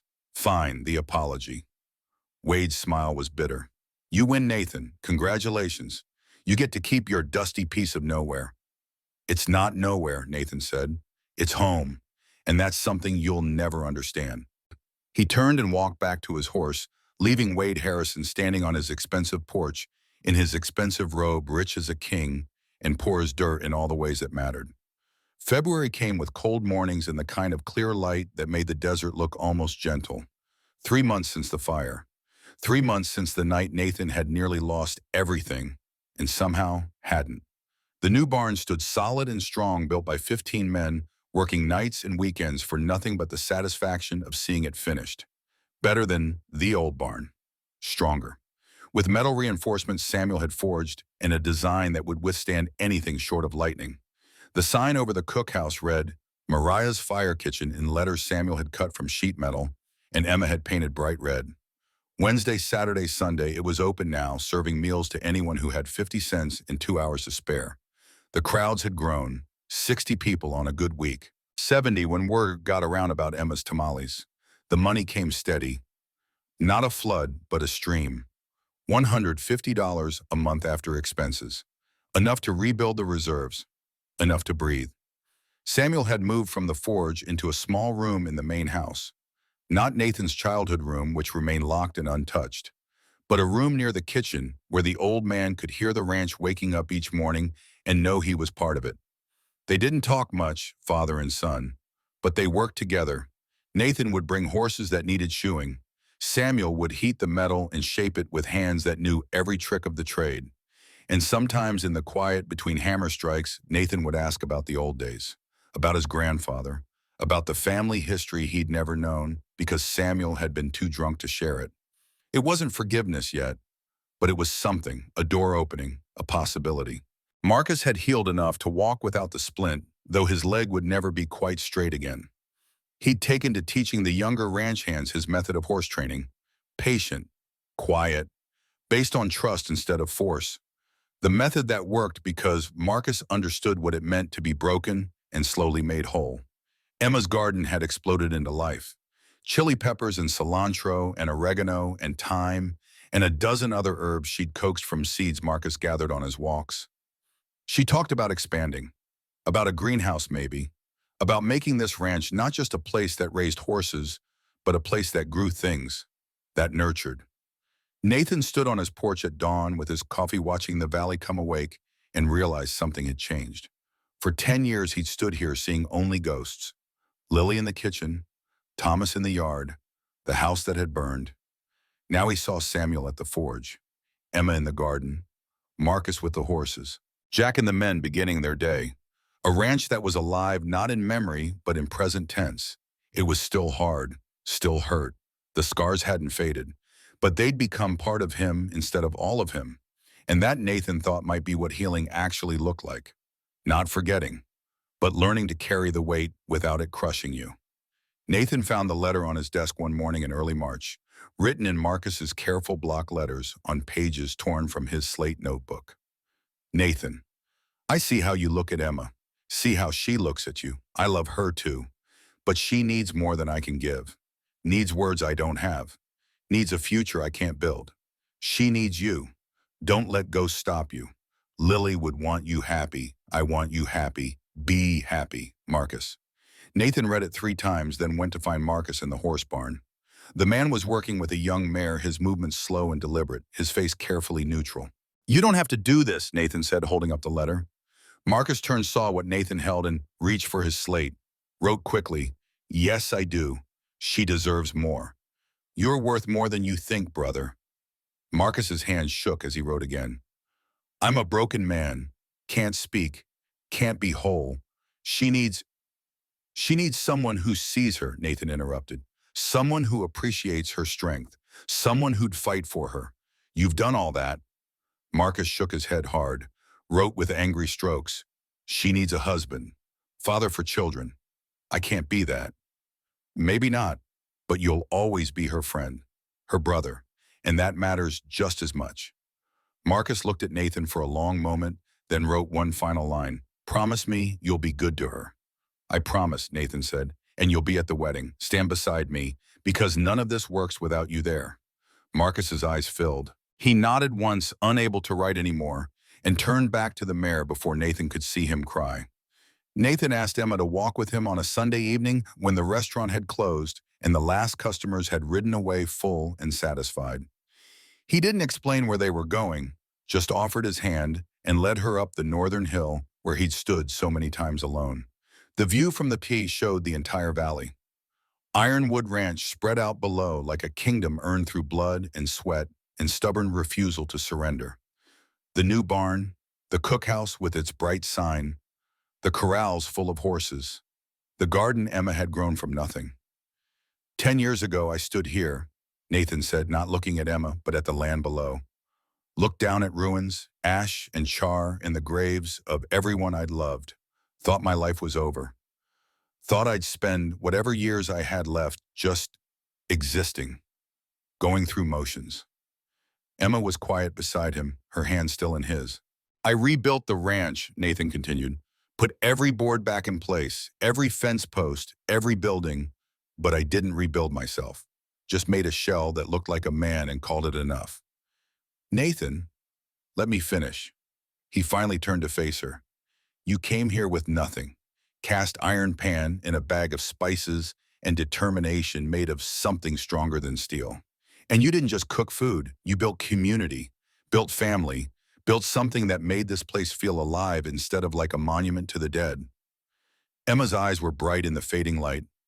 I loved Lily Sewam, Nathan said. Loved her with everything I had, and losing her almost killed me. For 10 years, I've been terrified to let anyone that close again. Terrified I'd fail. Terrified I'd lose. I understand, but I don't love you the way I loved Lily. Nathan saw Emma flinch and push forward before she could misunderstand. I loved Lily because we grew up together, because she was familiar, because that's what young people do. They fall into love without choosing it. He pulled a small box from his pocket, opened it to reveal a simple silver ring with initials carved into the band. I love you differently. I love you because I choose to, because I see who you are, and I want that in my life, because you scare me and challenge me and make me better, because this, he gestured at the ranch below, isn't home without you in it. The ring caught the sunset light, EH engraved on one side, home on the other. I'm not good with words, Nathan said. I'm not romantic. I won't write you poetry or bring you flowers or any of the things you probably deserve. But I will work beside you every day. I will build a life with you that honors both our pasts and creates something new. I will choose you every morning I wake up for the rest of my life. He held out the ring, but didn't kneel. Didn't play at courtship games. Just stood like a man making a business deal that happened to involve his heart. Emma Hayes, will you build this life with me? Emma looked at the ring, at Nathan, at the valley below where smoke rose from cookhouse chimneys and horses moved in twilight corrals, and something that looked like home waited for an answer. Yes, she said simply. Yes, I'll build it with you. Nathan slipped the ring onto her finger. It fit perfectly like Emma had always been meant to wear it. Like this moment had been inevitable from the first day she'd stood at his gate with a cast iron pan and refused to beg. They didn't kiss. That would come later. For now, they just stood together, watching the sun sink below the western ridge, two people who had both lost everything and somehow found each other in the aftermath. It wasn't the beginning of a fairy tale, but it was the beginning of something real. And that was worth more than all the romance in the world. Samuel called Nathan to the forge 3 days before the wedding, his face serious in a way that made Nathan's stomach tighten. The old man held a wooden box, small and worn and clearly very old. Your mother gave me this, Samuel said, the day before she died. Made me promise I'd give it to you when you were ready, when you'd built something worth having. He set the box on the anvil and stepped back.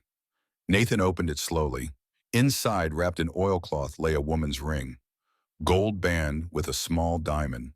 His mother's wedding ring, the one she'd been buried without because Samuel had been too drunk to remember it existed. Beneath the ring, a photograph. The family portrait Nathan remembered from childhood. His mother young and beautiful, Samuel sober and hopeful, and Nathan himself at 8 years old, serious-eyed and unaware of how soon everything would shatter. And beneath that folded papers, old ones, official ones. Nathan unfolded them carefully. Land deed. Territory of Arizona, dated 1865. Mary Catherine Green, sole owner of 5,000 acres. Nathan's hand shook. This is our ranch. Your mother's ranch, Samuel corrected quietly. She bought it before we married. With money her father left her. It was always hers, her insurance policy in case I turned out to be the man she suspected I'd become. There was a letter, too, in his mother's handwriting. Nathan read it with tears blurring the ink. Samuel, if you're reading this to Nathan, it means I'm gone and you kept your promise to stay sober. I'm proud of you, but this land isn't yours to give. It's his. Always has been. My father built our family from nothing. This land is his legacy through me to our son. Tell Nathan he comes from strength, from people who endure. Tell him the ranch isn't about you or me or the mistakes we made. It's about what he builds, what he creates, what he leaves behind. Love, Mary. Nathan looked at Samuel through tears. Why didn't you tell me? Because you needed to claim it yourself. Needed to build it because you wanted to, not because you inherited it. Your mother knew that. She was smarter than both of us. Nathan held the deed, this proof that everything he'd fought for had actually been his by right from the beginning. That his mother had seen farther than Samuel. Had planned for Nathan's future even knowing she wouldn't be there to see it. She'd be proud of you, Samuel said, of what you built, who you've become, the family you are making. I wish she was here to see it. She is. Samuel touched Nathan's shoulder. In every board of that barn, every meal Emma cooks, every horse Marcus trains, your mother believed in legacy. And son, you're building one that would make her weep with joy. Nathan carefully repacked the box, then did something he hadn't planned. He pulled Samuel into a rough embrace, the kind men give when words fail. Thank you, Nathan whispered. Father. This time the word felt right. They were married under the old oak tree on the 15th of March, with the desert in bloom and 50 people gathered to witness something that felt less like a wedding and more like a homecoming. Emma wore a simple dress, cream-colored, that Margaret in town had helped her sew. No veil, no elaborate anything. Just clean lines and honest fabric, and Emma's blonde hair pulled back in a way that showed her face clearly. Nathan wore his best shirt, the one he saved for going to town, and boots he'd polished until they shone. Samuel stood beside him, old and weathered, invisibly fighting tears. Marcus stood on the other side, his slate tucked into his jacket pocket, his role as best man given without words, but accepted with everything he had. There was no priest, just Jack, who'd been ordained by some mail-order church years back and could perform legal marriages. His ceremony was short and practical, the kind of vows that spoke of partnership instead of poetry. Do you, Nathan Caldwell, take this woman? I do. Do you, Emma Hayes, take this man? Atu. Nathan slipped his mother's gold ring onto Emma's finger. The ring that had survived his mother's death and Samuel's wandering, and 20 years in a wooden box waiting for this moment. It looked right on Emma's hand, like it had always belonged there. The kiss was brief and slightly awkward, two people more comfortable with work than affection, figuring out how to be gentle with each other in front of an audience. But the reception was pure joy. Tables set up outside, food enough for an army because Emma had cooked for 3 days straight with help from every woman in the territory. Music from a fiddle player who'd traveled 20 miles for the chance to play at Ironwood Ranch. Samuel asked Emma to dance, moving carefully to accommodate his age and her surprise. As they swayed to the music, Nathan heard Samuel whisper something that made Emma's eyes fill. You saved him, my son. You brought him back to life. Thank you. Marcus gave them a wedding gift that made Emma cry. A wooden box filled with seeds, vegetables, and herbs and flowers, each packet labeled in Marcus's careful printing with planting instructions and growing tips. And Wade Harrison, who Nathan had never expected to see, appeared at the edge of the celebration with an envelope. He didn't stay, just handed it to Nathan with a curt nod and left. Inside was $200 and a note that read simply, "For the horses, and for proving me wrong." As the sun set and the celebration wound down, Nathan and Emma stood together watching their guests depart. Samuel was at the forge already back to work because idle hands made him nervous. Marcus was with the horses, giving the newlyweds privacy. The ranch hands were cleaning up, moving with the easy efficiency of family rather than employees. This is ours now, Emma said quietly, her hand finding Nathan's. All of it. The land, the people, the future. Scared, Nathan asked. Terrified, Emma admitted, and excited and grateful, and a dozen other things I don't have words for. Nathan pulled her close, this woman who had walked out of the desert and changed everything. We'll figure it out, together. Together, Emma agreed, always together. September came with heat that shimmered over the desert and made the world look fluid, dreamlike, as if reality itself was negotiable. Nathan sat in the rocking chair on the porch of the main house, a chair Samuel had built from oak and care, and held his daughter against his chest while she slept. Mary Lily Caldwell, 3 months old. Blonde hair like her mother, gray eyes like her father, and lungs that could wake the dead when she decided she was hungry or uncomfortable or simply wanted attention. She was perfect, terrifying, a responsibility that made Nathan's hands shake sometimes when he held her. But he held her anyway, every day, learning the weight of her, the trust in how she relaxed against him, the way she smelled like milk and Emma's soap, and the particular sweetness of new life. Emma appeared in the doorway, wiping her hands on her apron. The restaurant had just closed after the Saturday rush. 73 customers today, a new record. The cash box was heavy with coins and bills, and the evidence that Maria's Fire Kitchen had become more than a restaurant. It was a destination. She's asleep, Emma asked quietly. Finally. Nathan adjusted his hold carefully. Took 20 minutes of walking and humming that song you taught me. You're getting good at this father thing. I'm terrified I'll break her. You won't.